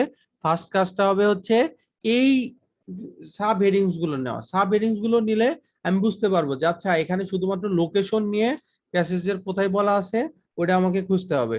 এরপরে হচ্ছে dating the Uffington white horse. আমাদের এখানকার প্যাসেজে কোনো ভাগ করা নাই, কিন্তু প্যারা হিসাবে ভাগ করা আছে। কিন্তু অনেক জায়গায় অনেক প্যাসেজেই ওখানে উপরে নামও দেওয়া থাকে, একটা ডেট বলে ভাগ করা থাকে, অথবা হচ্ছে কোনো ছোট সাব একটা হেডিং দিয়ে ভাগ করা থাকে। এটা আরেকটু সুবিধা হয়। তাহলে এখানে দেখেন এ distance of 2.5 kilometre from Uffington village. যদি এই সেকেন্ড আমাদের দরকার হচ্ছে এই লাইনটা থেকে 9 নাম্বার কোশ্চেনের আনসারটা দরকার। যদি আমরা 9 নাম্বার কোশ্চেনে আনসারটা লোকেশন না পাই, তাহলে এখানে দেখবো আর কি কথা বলা আছে। যেমন এখানে 2.5 কিলোমিটার আছে, এটা একটু আমরা খুঁজে দেখব। এছাড়া হচ্ছে ধরেন এই আর কি পরের লাইনে কি বলা আছে সেটা একটু খুঁজে দেখবো, তাহলে এইটার আনসারটা সহজে পাওয়া যাবে। ওকে, তাহলে এখানে কি বলছে? নেয়ার an ancient road known as the dash. নেয়ার অ্যান অ্যানশিয়েন্ট রোড, প্রাচীন একটা রোডের নিকটবর্তী যেটার নাম, প্রাচীন একটা রোডের নিকটবর্তী সেটার নাম কি আমাদেরকে বের করতে হবে। প্রাচীন একটা রোডের নিকটবর্তী সেটার নামটা আমাদেরকে বের করতে হবে। এরপরে আসেন question number 10, first reference to the white horse hills appears in dash. Appears in dash, appears in মানে হচ্ছে দেখা যায় অথবা সাদৃশ্য হয়, ইন ড্যাশ মানে কোথায় পাওয়া যায়। ফার্স্ট রেফারেন্স হোয়াইট হর্স হিলের ফার্স্ট রেফারেন্স, ফার্স্ট উদ্ধৃতিটা কোথায় পাওয়া যায়, ইন ড্যাশ কোন একটা নির্দিষ্ট জায়গায় পাওয়া যায়, ফ্রম দা 1070, 1070-এর দশক থেকে 1070-এর দশক মানে 1070 থেকে 1079 সাল পর্যন্ত এই দশকে এটা কোথায় পাওয়া যায়। এরপরে আছে হচ্ছে স্যার জি ম্যাম। স্যার স্যার রেফারেন্স আর মেনশন কি একই মিনিং? না, রেফারেন্স হচ্ছে ধরেন কোন একটা নির্দিষ্ট উদ্ধৃতি দেওয়া, যেমন হচ্ছে আপনি বললেন যে আইএলটিএস এর 13 টাইপসের কোশ্চেন আসে, এখানে বললেন যে রেফারেন্স হচ্ছে ব্রিটিশ কাউন্সিলের অমুক বই, এটা হচ্ছে রেফারেন্স, নির্দিষ্ট একটা রেফারেন্স মানে নাম। হ্যাঁ, আর মেনশন করে কাউকে আপনি বললেন, নির্দিষ্ট করে কাউকে উদ্দেশ্য করে বললেন, মেনশন করে তাকে বললেন, তাকে ভবিষ্যতে বলবেন বা তাকে একটা উদ্দেশ্য করে কিছু একটা বলছেন। রেফারেন্সের প্র্যাকটিক্যাল ব্যবহারটা ভিন্ন, ঠিক আছে। যেমন হচ্ছে কোন একটা আর্টিকেল বা কোন একটা পেপার বা কোন একটা বই, কোন একটা মানুষের লেখা, সো এটাকে হচ্ছে রেফারেন্স, যেটা প্র্যাকটিক্যাল ব্যবহার আর কি। আর মেনশন মানে হচ্ছে তাকে আমি মেনশন করলাম, তাকে এই যে ফেসবুকে যে মেনশন করা হয়। প্র্যাকটিক্যাল ব্যবহারটা এরকম, আপনি যদি স্পিকিং এ বা সেম আইডিয়া দিয়ে ইউজ করতে চান তো একই হবে, অসুবিধা নেই। কিন্তু ম্যাম রেফারেন্সের যে ব্যবহারটা, কারো নাম বা কারো বই, এটা একটাই ওয়ার্ড। এই রেফারেন্স একটা ধরেন একাডেমিক খুব স্ট্রং একটা ওয়ার্ড, এইটাই, এখানে মেনশন বলা যাবে না, ঠিক আছে ম্যাম। ওকে, তাহলে হচ্ছে ফার্স্ট রেফারেন্সটা কোথায় পাওয়া যায়, ইন ড্যাশ কোথায় পাওয়া যায়। জি জি আপু, আর একবার কি বলতে পারবেন? কোনটা এইটা ভাই, এখন যে বললেন যে রেফারেন্সের কথা। জি ভাই, এই যে কোশ্চেনটা, যে আনসারটা যে বললেন সেটা কথা বললাম। ও আচ্ছা, ঠিক আছে। First reference to white Horse Hill appears in, এই হোয়াইট হর্স হিলের যে ফার্স্ট রেফারেন্স, ফার্স্ট উদ্ধৃত মানে কোথায় পাওয়া গেছে, কোথায় পাওয়া গেছে, এই ফার্স্ট রেফারেন্সটা কোথায় পাওয়া যায়, কোন একটা বইয়ে পাওয়া গেছে নাকি কোন একটা কারো লেখায় পাওয়া গেছে না কোথায় পাওয়া গেছে, এরকম।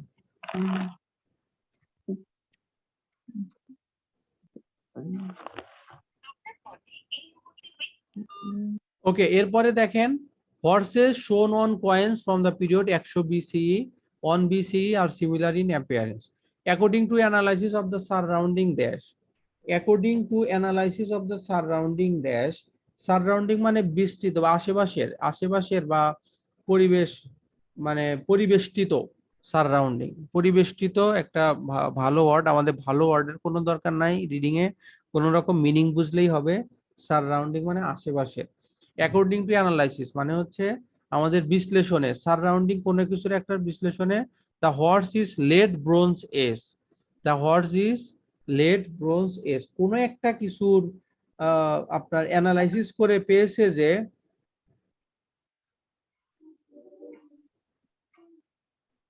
কোনো একটা কিছু অ্যানালাইসিস করে পেয়েছে যে the horse is late bronze Age অথবা আর্লি ব্রোঞ্জ এজ, হর্সটা হচ্ছে অতীতের কোন একটা সময় মানে ব্রোঞ্জ এজের অথবা হচ্ছে আর্লি আয়রন এজের। আমাদেরকে শুধুমাত্র বের করতে হবে যে কি অ্যানালাইসিস করে, সারাউন্ডিং, কিসের সারাউন্ডিং এর অ্যানালাইসিস করে পেয়েছে যে the horse is the late bronze Age অথবা আর্লি আয়রন এজ, কি অ্যানালাইসিস করে এটা পেয়েছে। এরপরে আসেন possible reasons for creation of Uffington white horse, Uffington white Horse এর ক্রিয়েশনের পসিবল রিজনস। আক্তার ভাইয়া, জি ভাইয়া আপনি ব্যাংকে জব করেন না? জি ভাইয়া ওই যে ওই ব্যাংক সলভেন্সি কি মানে আপনি ব্যাংক থেকে দিছেন বা দেন কখনো দেওয়া হয়? জি জি আমরা দিচ্ছি। আচ্ছা আচ্ছা, তো ধরেন যে একজনের 35 লাখ টাকা আছে, সে তাকে কি কিভাবে নিতে হবে? কোনো কি এক্সট্রা পেমেন্ট লাগবে? জি না, পেমেন্ট লাগবে না, আর ব্যাংকে এটা আসে বললে। এটা কি ভাইয়া মানে হচ্ছে যার নির্দিষ্ট ওপেনিং ব্রাঞ্চ থেকে নেওয়া যাবে না, যে কোনো শাখা থেকে নেওয়া যাবে? জি না, ওনার যে শাখাতে ওনার অ্যাকাউন্ট, যে শাখাতে ওনার টাকা আছে ওই শাখা থেকে নিতে হবে। ও ব্যাংক সলভেন্সি অন্য কোনো জায়গা থেকে নেওয়া যাবে না? জি না। অন্য কোনো শাখা থেকে নেওয়া যাবে না? জি না, জি না, অন্য শাখা আচ্ছা থেকে নেওয়া যাবে না। আচ্ছা ভাইয়া, থ্যাংক ইউ। আমাদের এক স্টুডেন্ট এখানে আমাদের এখানে করেছে, সে কানাডার জন্য ট্রাই করতেছে। তো সে অনেকবার কোশ্চেনটা করতেছে এর মাঝখানে, এই জন্য হচ্ছে আমি আমার ভাইকে বলে দিচ্ছি। ঠিক আছে, ওকে, থ্যাংক ইউ ভাইয়া। তাহলে দেখেন, possible reasons for creation of Uffington white horse. উপিংটন হোয়াইট হর্স ক্রিয়েট করার কারণগুলো কি? As a representation of goddess Epona. Goddess মানে দেবতা, ইপোনা নামক একজন গডেসকে রিপ্রেজেন্ট করার জন্য। Associate with protection of horses, হর্সকে প্রোটেকশনের জন্য। Associated with protection of horses, হর্সকে প্রোটেকশনের জন্য অ্যান্ড ড্যাশ, হয় হর্সকে প্রোটেকশন করার জন্য অ্যান্ড, আর কোনটার জন্য and, but, or, also, as well as, এগুলো হচ্ছে আমাদের বন্ধু। তার মানে হচ্ছে এখানে এন্ড এর পরে আছে প্যাসেজে যেও, আমরা এর আগে পরেই কোনো একটা আনসার অবশ্যই পাবো।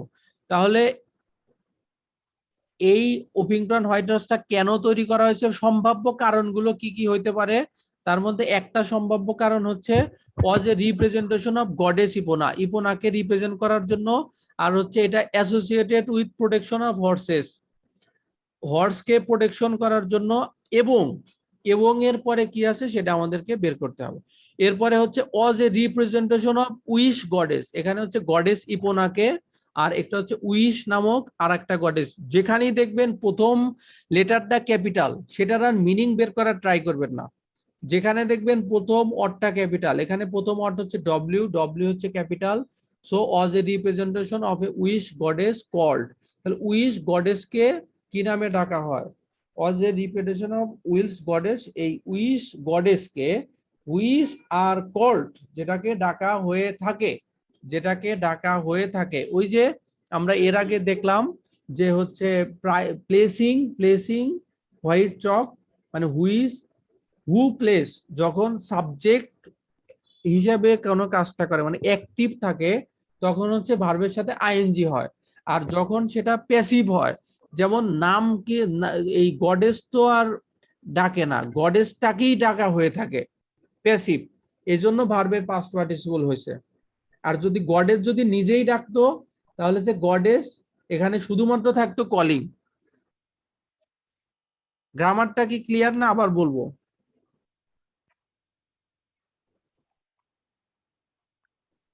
আবার বলেন ভাইয়া।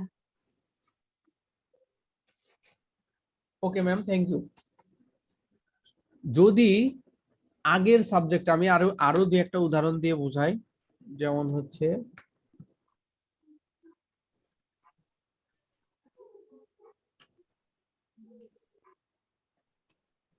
his name is Harun,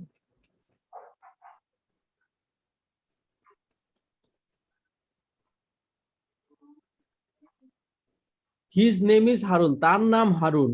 তাহলে হারুনটা কি সে ডাকে নাকি তাকে ডাকা হয়? তাকে দেখা হয়। তাকে ডাকা হয়। সুতরাং এই এই এর পরের ভার্বটা হচ্ছে প্যাসিভ, নিজে করে না, তাকেই করা হয়ে থাকে, তাকেই ডাকা হয়ে থাকে। সো প্যাসিভ হলে, প্যাসিভ হলে ভার্বের পাস্ট পার্টিসিপল ফর্ম, প্যাসিভ হলে ভার্ব থার্ড, প্যাসিভ হলে ভার্ব থার্ড, ভার্ব থার্ড। আর যদি নিজেই করে ডিরেক্ট, যেমন হচ্ছে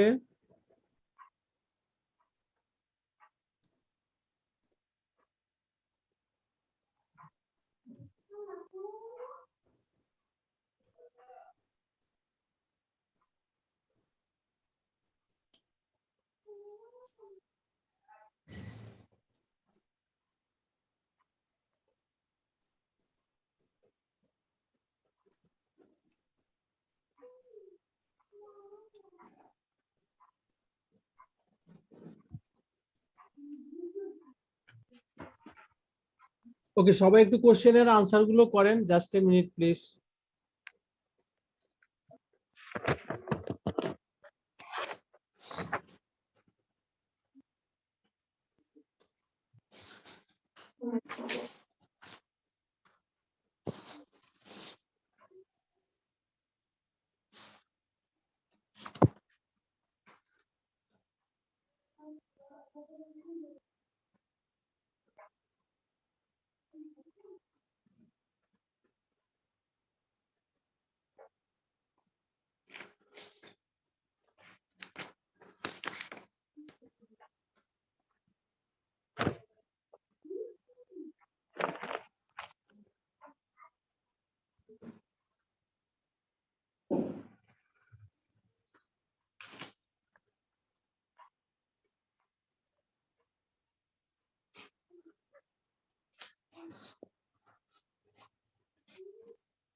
Hello, sir.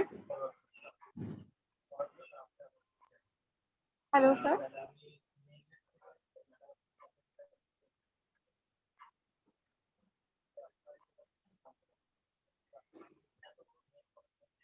Hello, sir.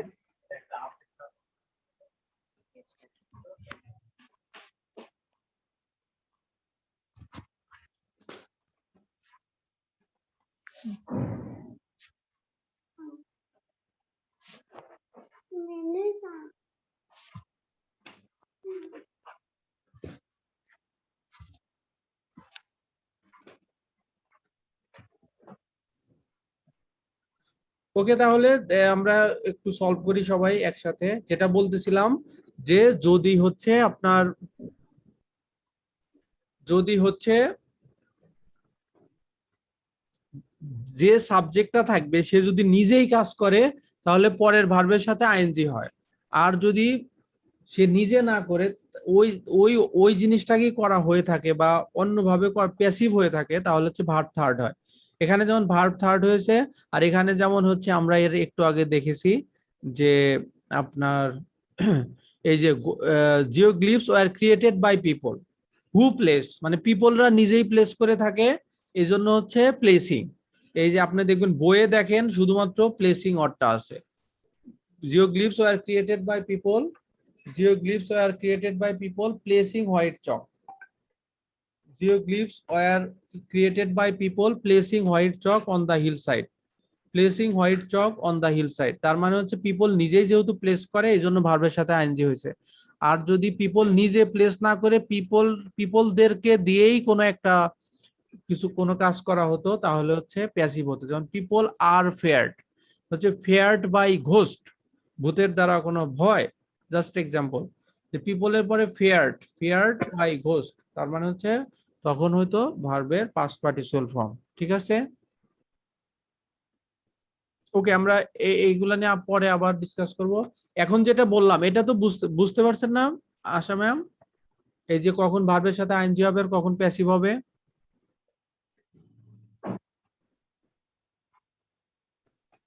Hello,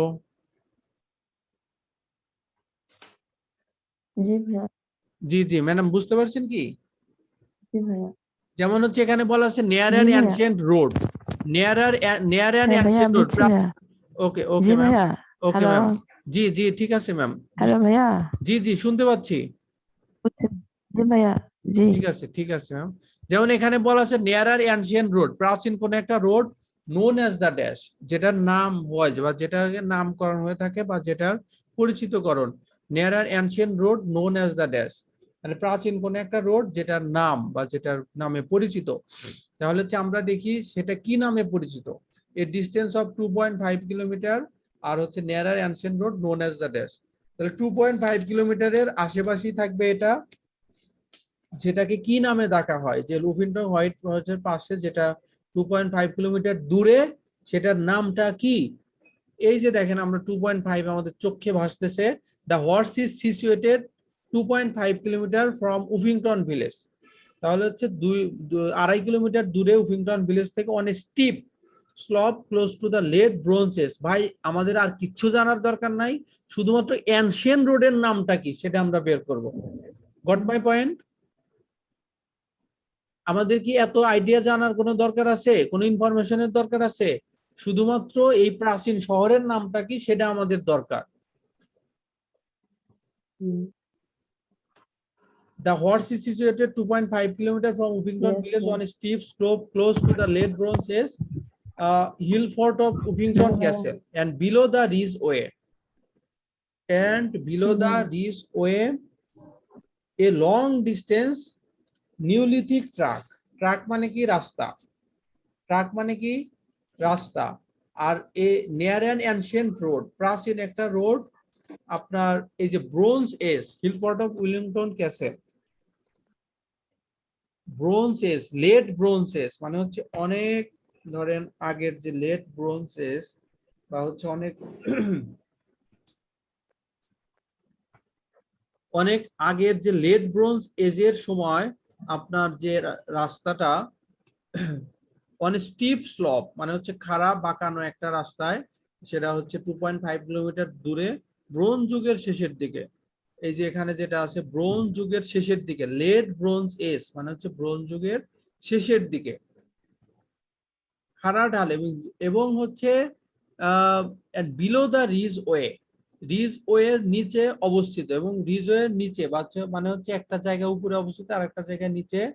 সেই রাস্তাটি একটি আপনার হচ্ছে এই লং ডিস্টেন্স, দীর্ঘ দূরত্বের নবপ্রস্তর যুগীয় পথ।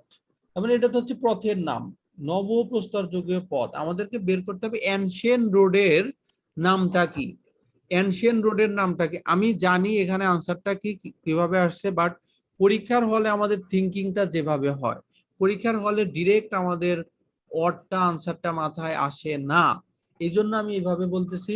এখানে দেখেন আপনার লেট ব্রোঞ্জ এজ, এটা কি কোনো শহরের নাম হইতে পারে অথবা অ্যানশিয়েন্ট রোডের নাম হইতে পারে? বলেন। এটা তো হচ্ছে একটা সময়। Slope close to the late bronze Age hill fort of Uffington Castle, hill fort of Uffington Castle, পাহাড়ের কাছাকাছি একটি খাড়া ঢালে, পাহাড়ের কাছাকাছি একটি খাড়া ঢালে, এন্ড বিলো দা রিজওয়ে। এই যে দেখেন রিজওয়ের 8টা বড় হাতের, তার মানে এটা একটা নাম না? বলেন। জি ভাইয়া, জি ভাইয়া, তো সো এই রাস্তাটার নামটা কি বের বের অর্থ বলতে, এখানে নাম শুধুমাত্র এইটাই আছে, রিজওয়ে। অনেকের মনে হতে পারে নিউলিথিক ওয়ার্ডটা মনে হতে পারে, কিন্তু এটাতে একটা ট্রাক বা এটা হচ্ছে একটা আপনার লম্বা দূরত্বের প্রস্তর যুগীয় পথ, তাই না? এটা একটা অন্য সময়কার একটা আপনার হচ্ছে লম্বা দূরত্বের বা লং ডিস্টেন্সের একটা নিউলিথিক ট্রাক, এটা পুরোপুরি আলাদা। কিন্তু আমাদেরকে বের করতে হবে নিয়ার অ্যানশিয়েন্ট রোড। এই যে অ্যানশিয়েন্ট রোড, যেটা অ্যানশিয়েন্ট মানেই হচ্ছে লেট ব্রোঞ্জ এজ, লেট আর অ্যানশিয়েন্ট ব্রোঞ্জ এজ দুইটা কাছাকাছি। আর হচ্ছে আপনার এখানে যে বলছে হিলফোর্ট এন্ড উফিংটন কাছে বিলো দা রিজওয়ে, রিজওয়ে এর নিচে অবস্থিত বা রিজওয়ের কাছাকাছি, এই জন্য এটার আনসার হবে হচ্ছে এই রিজওয়ে। নিউলিথিক আনসারটা এই জন্য হবে না।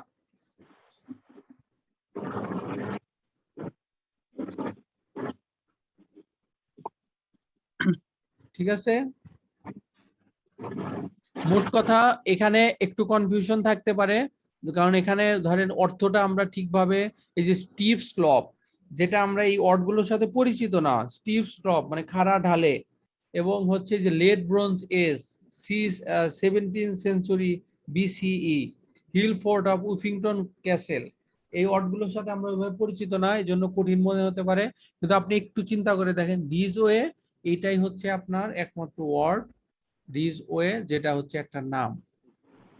আর এই লং ডিস্টেন্স নিউলিথিক ট্রাক যেটা কিনা হচ্ছে একটা দীর্ঘ দূরত্বের নবপ্রস্তর যুগীয় পথ, যেটা হচ্ছে এটা থেকে দূরে। তার মানে হচ্ছে আপনার এই, আর কমায়ের পরে যেহেতু এই কথাটা আছে, সুতরাং এটা কোথায় আছে, এর অবস্থানটা কোথায়, এটা কেমন, এটা এই রাস্তাটা বা এই পথটা কি কাছের রাস্তা না দূরের রাস্তা, এই পুরোপুরি এটা একটা বিশ্লেষণ দেওয়া হয়েছে এই লং ডিস্টেন্স নিউলিথিক ট্রাক। কিন্তু এখানে এই নিউলিথিকটা কখনো আনসার হইতে পারে না।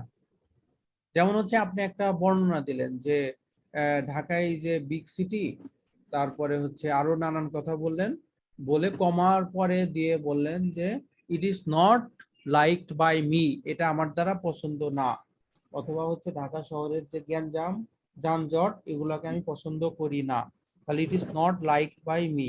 সুতরাং এই কমা দিয়ে একটা অ্যাডজেক্টিভ বলেছে বা বিশেষণ বলেছে, লং ডিস্টেন্স নিউলিথিক ট্রাক।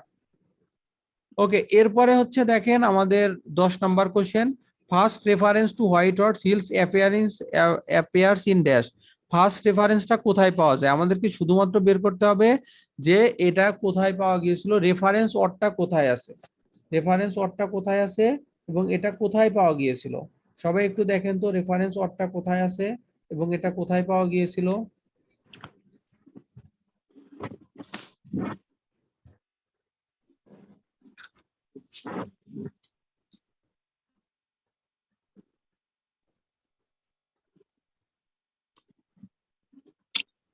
পেয়েছেন কি কেউ? দেখেন একটু খুঁজে দেখেন, আমরা জানি এগুলো সবসময় সিরিয়ালি থাকবে, সুতরাং আগের স্যার আমি কোশ্চেনের পেয়েছি পরেই। স্যার। জি জি ম্যাম, কোথায় বলেন? স্যার এটা 1070 AC as white horse hills is mentioned in documents from Okay, the okay. nearby. Okay ma'am, sir তাহলে এখানে আমরা নেক্সট সবাই line first reference. Okay ma'am, সবাই দেখেন এই যে ম্যাডাম যে বললেন এই যে অন 1070-এর দশকে দ্য আর্লিয়েস্ট এভিডেন্স, আর্লিয়েস্ট মানে কি ফার্স্ট এভিডেন্স, তাই না? আর্লিয়েস্ট আর ফার্স্ট দুটো সিনোনিম না? সবাই একটু চিন্তা করে দেখেন, আর্লিয়েস্ট এভিডেন্স অথবা হচ্ছে আর্লিয়েস্ট আর ফার্স্ট দুটো তো synonym. Two white Horse Hill appears in, White Horse Hill, এই যে দেখেন এখানে আছে হোয়াইট হর্স হিল আর আমাদের প্যাসেজেও আছে হচ্ছে হোয়াইট হর্স হিল, দুটো সেম ওয়ার্ড না?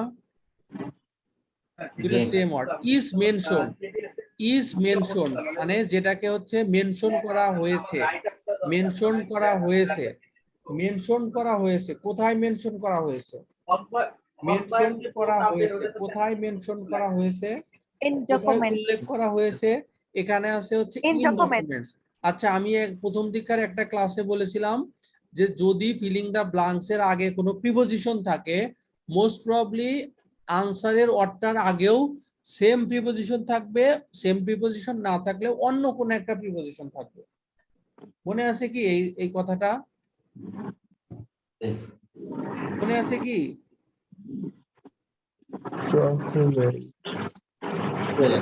জি ভাইয়া।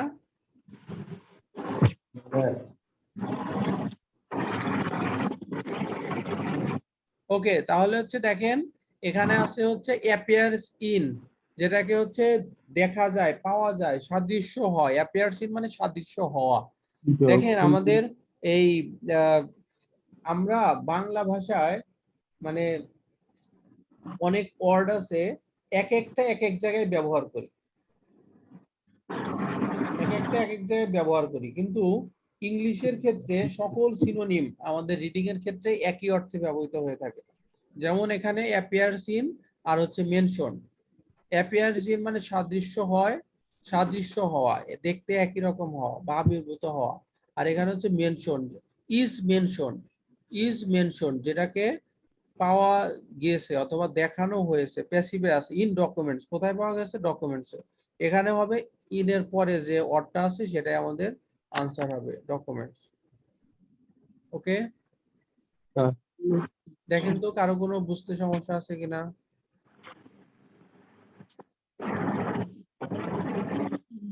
ওকে, এরপরে আছে হচ্ছে according to analysis of the surrounding dash. কিসের সারাউন্ডিং এর অ্যানালাইসিসের কারণে? কিসের সারাউন্ডিংস এর অ্যানালিসিসের কারণে?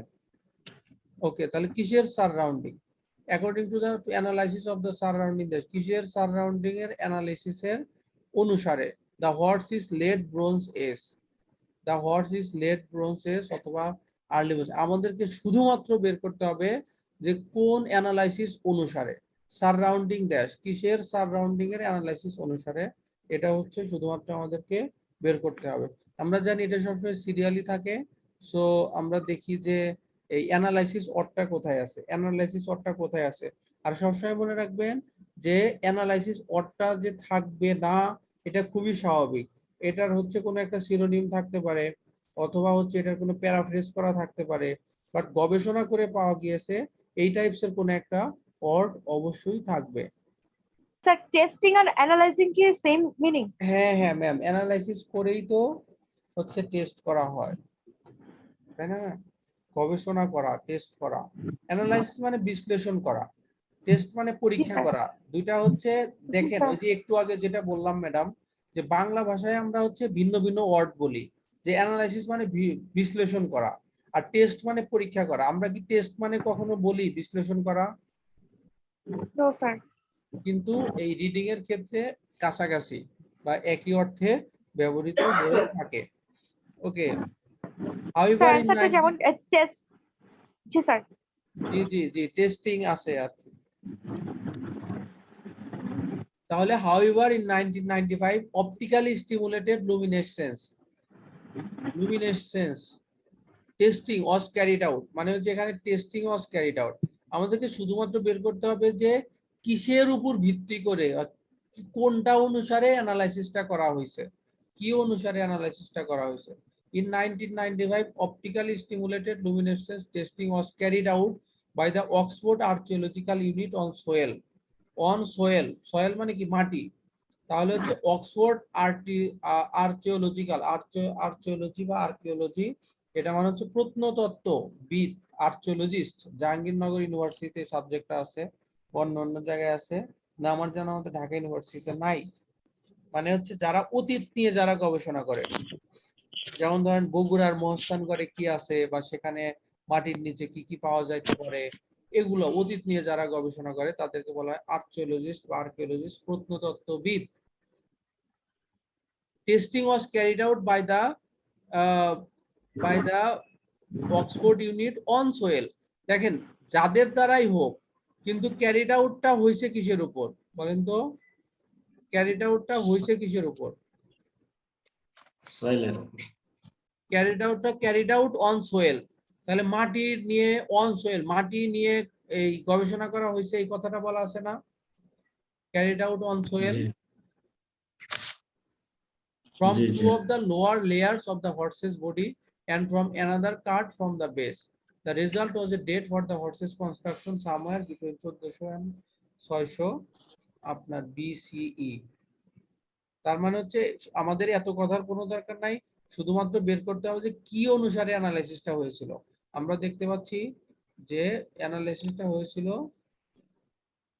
শুধুমাত্র আপনার অ্যাকর্ডিং সোয়েল, তাই না? মাটির উপর। এই যে আপনার হচ্ছে এখানে যে অর্থটা আছে,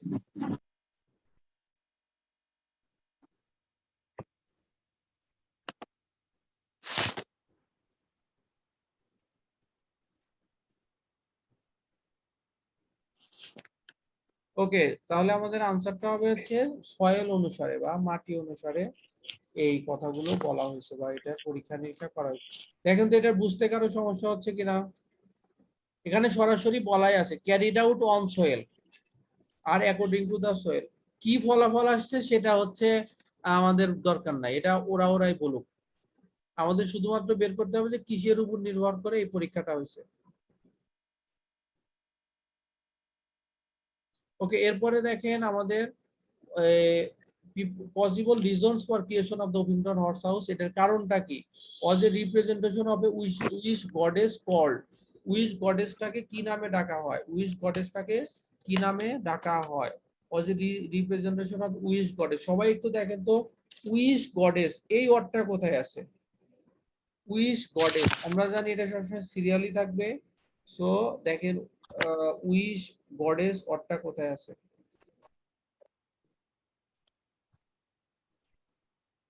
উইশ গডেস আর হচ্ছে, ও আচ্ছা 12 নম্বর হচ্ছে গডেস ইপোনা। এটা হচ্ছে গডেস ইপোনা কই আছে আর উইশ গডেসটা কই আছে?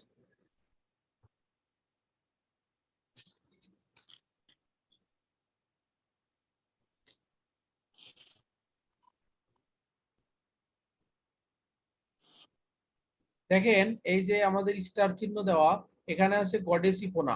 গডেস ইপোনা আমরা পেলাম, তাহলে আমরা বুঝতে পারলাম যে কিওয়ার্ডটা দিয়ে আমরা আনসারটা বের করতে পারলাম। এখন আমাদেরকে যেটা বের করতে হবে যে এইটা associated with protection of horse's. Protection of horse's এর প্রোটেকশন অফ হর্সেস এর সাথে অ্যাসোসিয়েশন বা অ্যাসোসিয়েট করা এন্ড ড্যাশ, এবং আরেকটা কিসের সাথে অ্যাসোসিয়েট করা? who was worshipped as a protector of horses। তার মানে এইটুকুর সাথে আমরা হুবহু মিল পেয়েছি না? দেখেন তো এই যে associated with protection of horses যেটা ডাইরেক্ট বলা আছে, and for her associations with fertility. আমাদের কি আবার অ্যাসোসিয়েশন বলার কোনো দরকার আছে নাকি এন্ড এর আগেই অ্যাসোসিয়েটেড উইথ কথাটা বলা আছে? বলেন তো।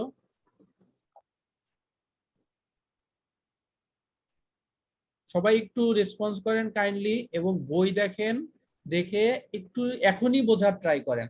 এইটা যে আবার পরবর্তীতে বুঝবেন, বাসায় পড়বেন, এই নিয়ত কেউ করেন না। এখনই এটা পড়ে শেষ করে দেন। এটা আছে representation of goddess Epona. Goddess ইপোনাকে রিপ্রেজেন্ট করা হচ্ছে, তার মানে কি এটা associated with protection of horses and dash. তাহলে প্রোটেকশন অ্যাসোসিয়েট এটা তো কমন করাই আছে, মানে কমন ভাবে বলাই আছে যে associated with protection of horses, হর্সের ঘোড়ার হচ্ছে প্রোটেকশন, আর হচ্ছে কিসের, আর অন্য কোন একটা, এন্ড অ্যাসোসিয়েশনস উইথ ফার্টিলিটি। আর একটা ওয়ার্ড কি আমাদের শুধু ফার্টিলিটি বলবো নাকি অ্যাসোসিয়েশনস উইথ ফার্টিলিটি বলবো বলেন তো? এন্ড এর পরে আছে শুধু ফার্টিলিটি। ফার্টিলিটি হবে। Okay ma'am, thank you. Okay, এরপরে আছে হচ্ছে গডেস ইপোনাটাকে পেলাম, আর was a representation of Welsh goddess, Welsh goddess call dash. Welsh গডেসটাকে কি নামে ডাকা হয়? উইশ গডেসটাকে কি নামে ডাকা হয় এটা হচ্ছে আমাদেরকে বের করতে হবে। সবাই একটু বইয়ে দেখেন যে উইশ গডেসটা কোথায় আছে। আমরা জানি এগুলা সবসময় সিরিয়ালি থাকে, সো এর পরেই থাকবে বা এর আশেপাশেই থাকবে, এটাই স্বাভাবিক, কিন্তু এর আগে হওয়ার কোনো সম্ভাবনা নাই। এই যে দেখেন উইশ, এখানে it is possible that carving represents A goddess. Carving বা খোদাই করা এটা একটা গডেসকে রিপ্রেজেন্ট করে ইন নেটিভ মিথোলজি। মানে হচ্ছে প্রাচীন যে মানে মিথোলজি আছে সেটা অনুসারে হচ্ছে এই কার্ভিংটা গডেসকে রিপ্রেজেন্ট করে। such as Rhiannon described in later Wish mythology as a beautiful woman dressed in gold and riding a white horse। তাহলে such as Rhiannon এটা একটা উদাহরণ হিসেবে বলেছে যে such as Rhiannon described in our Wish mythology। Welsh মিথোলজিতে এটা describe করা আছে, তার মানে such as Rhiannon মানে উদাহরণস্বরূপ রিয়ানন, তার মানে আমাদেরকে বের করতে বলছে কল ড্যাশ, তার মানে উইশ গডেসটাকে কি নামে ডাকা হয়? তাহলে বলেন।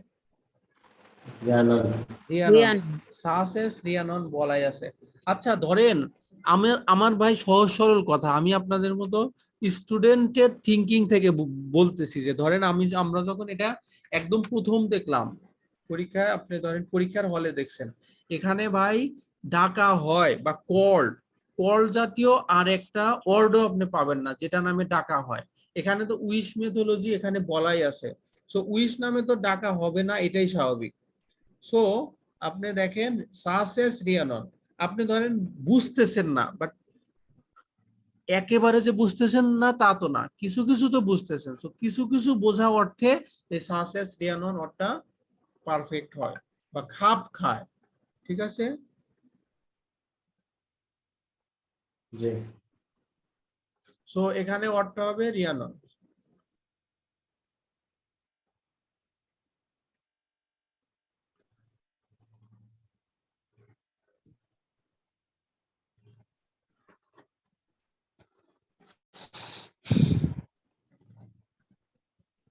তাহলে ভাইয়া দেখেন প্যাসেজ অনটা কম্পারেটিভলি ইজিয়ার থাকে, তারপরেও একটু জটিল থাকে, যেগুলো আপনাদেরকে বললাম।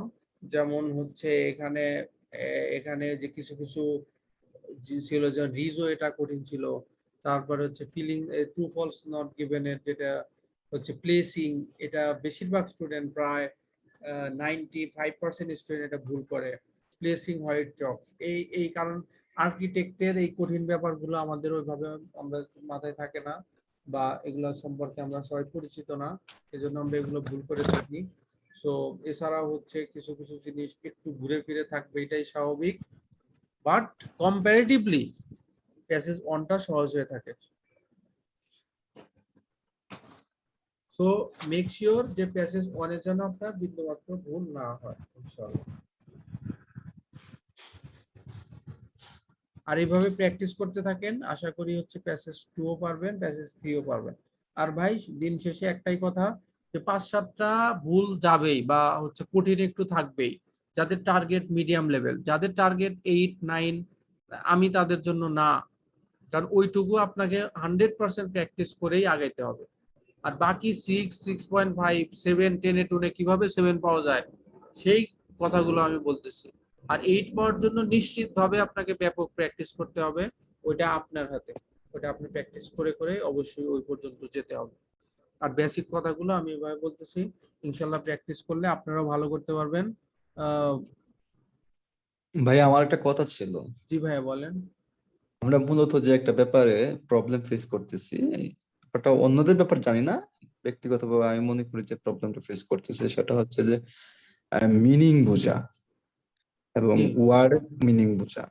ওয়ার্ডের মিনিং বুঝলে ব্যাপারটা সহজ হয়ে যায়, কিন্তু এখানে যে ওয়ার্ড গুলা ইউজ করা হয়েছে সেগুলা অনেকগুলাই সিনোনিম, যেগুলো আমাদের মিনিং বুঝতে একটু কষ্ট হয়। সেক্ষেত্রে আমাদের এই প্রবলেমটা আমি ফেস করতেছি, যে মিনিং এর ব্যাপারটা। এখন এটা কিভাবে আমাদের এটা থেকে কিভাবে বিল্ড করা যায় বা কিভাবে ইমপ্রুভ করা যায়, আমাকে একটু কাইন্ডলি যদি সাজেস্ট করতেন, বা রিডিং এর ক্ষেত্রে মিনিং এর ব্যাপারটা যদি আমাকে এখানে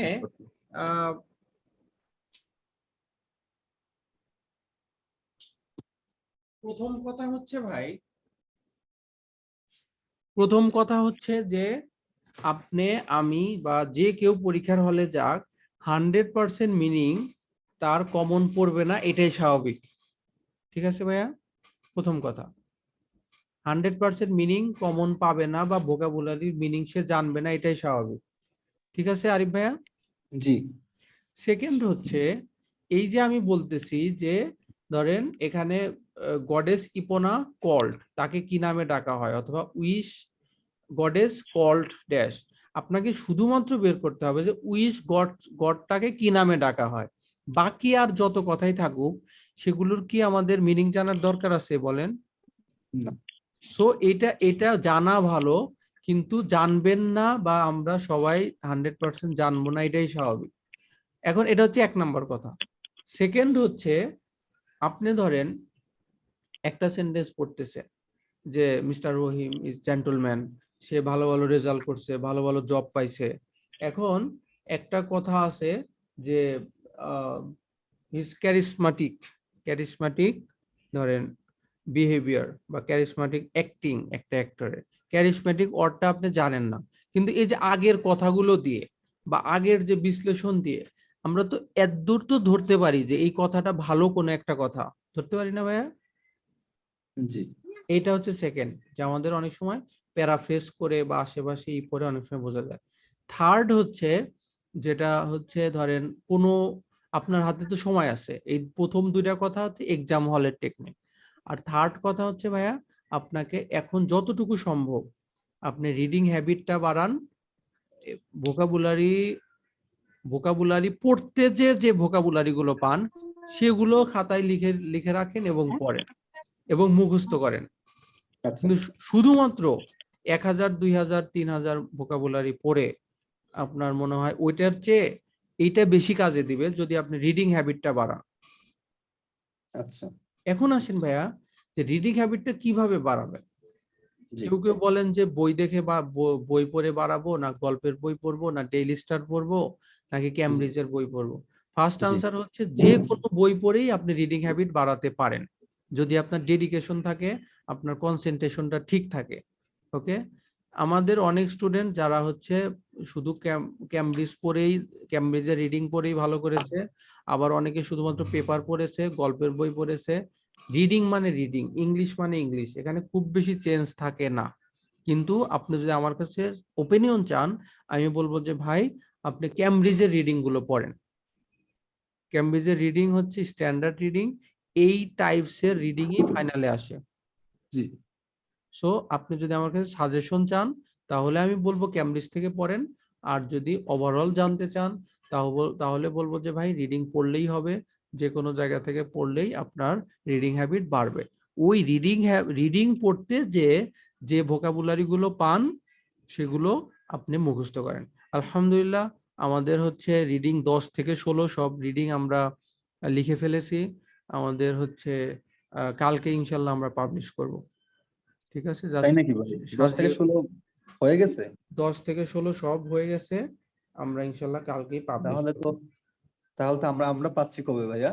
হ্যাঁ হ্যাঁ, তাহলে ইনশাল্লাহ ধরেন ওই এটা তো অ্যাডমিনিস্ট্রেটিভ সাইটটা ওনারা দেখে, জি হোপফুলি কালকেই ওনারা এটা পাবলিশ করে দিবে। ঠিক আছে ভাই। তাহলে 10, 11, 12, 13, 14, তাহলে ভাইয়া 10 থেকে 14 যদি আমি রিডিং গুলো একেবারে মনে করেন যে ভোকাবুলারি তারপর রিডিংটা ভালো করে 8 থেকে 16 ধরেন যদি আমি করি, তাহলে ইনশাল্লাহ একটা ভালো একটা স্কোর আসবে। ভাই আপনি যদি 10 থেকে 16 বুঝে বুঝে পড়েন, আমি এই যে এক একটা সেন্টেন্স যেভাবে বোঝাই, এক একটা কোশ্চেন, হ্যাঁ, আপনি যদি এইভাবে বোঝা থাকে 10 থেকে 16 প্রত্যেকটা কোশ্চেন 1 থেকে 40 সবগুলো, জি আপনি 7 না পাইলে আপনি আমার সাথে নাউজুবিল্লাহ ইন্স্যুরেন্স করতে পারেন, বীমা পদ্ধতি, যে 1 লাখ টাকার ইন্স্যুরেন্স। আপনি 7 না পাইলে আপনারে আমি আপনি যদি 7 পান আপনি আমারে হচ্ছে কি করবেন, 7 পাইলে হচ্ছে আপনি আমারে দিবেন, আর না পাইলে হচ্ছে আমি আপনারে দিব। বুঝছেন? ভালো লাগলো ভাই। তো বুঝছেন? ভাই যে বইগুলা না আপনাদের, হ্যাঁ। বইগুলা আসলে অসাধারণ, মানে না, পানির মতো লাগে এক কথায়। যদি রিডিং এ যদি আমি এখানে পড়তেছি সলভ করতেছি, আমি পারতেছি না যেটা আপনার বই দেখে, এই জিনিসটা খুবই ভালো লাগে। না, আলহামদুলিল্লাহ আপনাদের সবার কাজে লাগুক এটা আমরা দোয়া করি।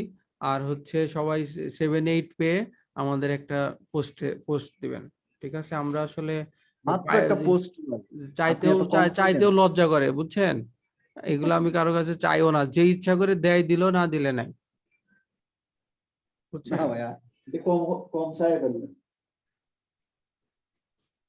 তো যাই হোক তো 10 ঠিক আছে থেকে তাহলে ভাইয়া, ভাই তাহলে হচ্ছে আপনারা ইনশাল্লাহ এইভাবে ট্রাই করেন, আল্লাহ ভরসা অবশ্যই ভালো করবেন। ইনশাল্লাহ ঠিক ভাই আছে, ইনশাল্লাহ। ঠিক আছে ভাই, তাহলে আজকের মধ্যে এখানেই সমাপ্তি।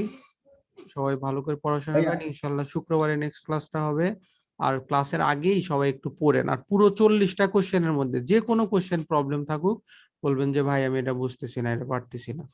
আর আপনারা যেইভাবে চান, আপনারা যদি বলেন মাঝ থেকে নিতে পড়াইতে তাই পড়াবো, যদি বলেন শেষ থেকে পড়ান তাই পড়াবো, যদি বলেন যে আপনার কাছে যেগুলো কঠিন মনে হয় ওগুলা পড়ান তো ওইভাবেই পড়াবো, যদি বলেন যে ভাই আমার এই যে দাগায় দিলাম এগুলা পড়ান তো ওইভাবেই পড়াবো, আপনাদের সুবিধা যেটা হয়। ঠিক আছে ভাইয়া, আল্লাহ হাফেজ, আসসালামু আলাইকুম। আসসালামু আলাইকুম। জি ভাই, আসসালামু আলাইকুম।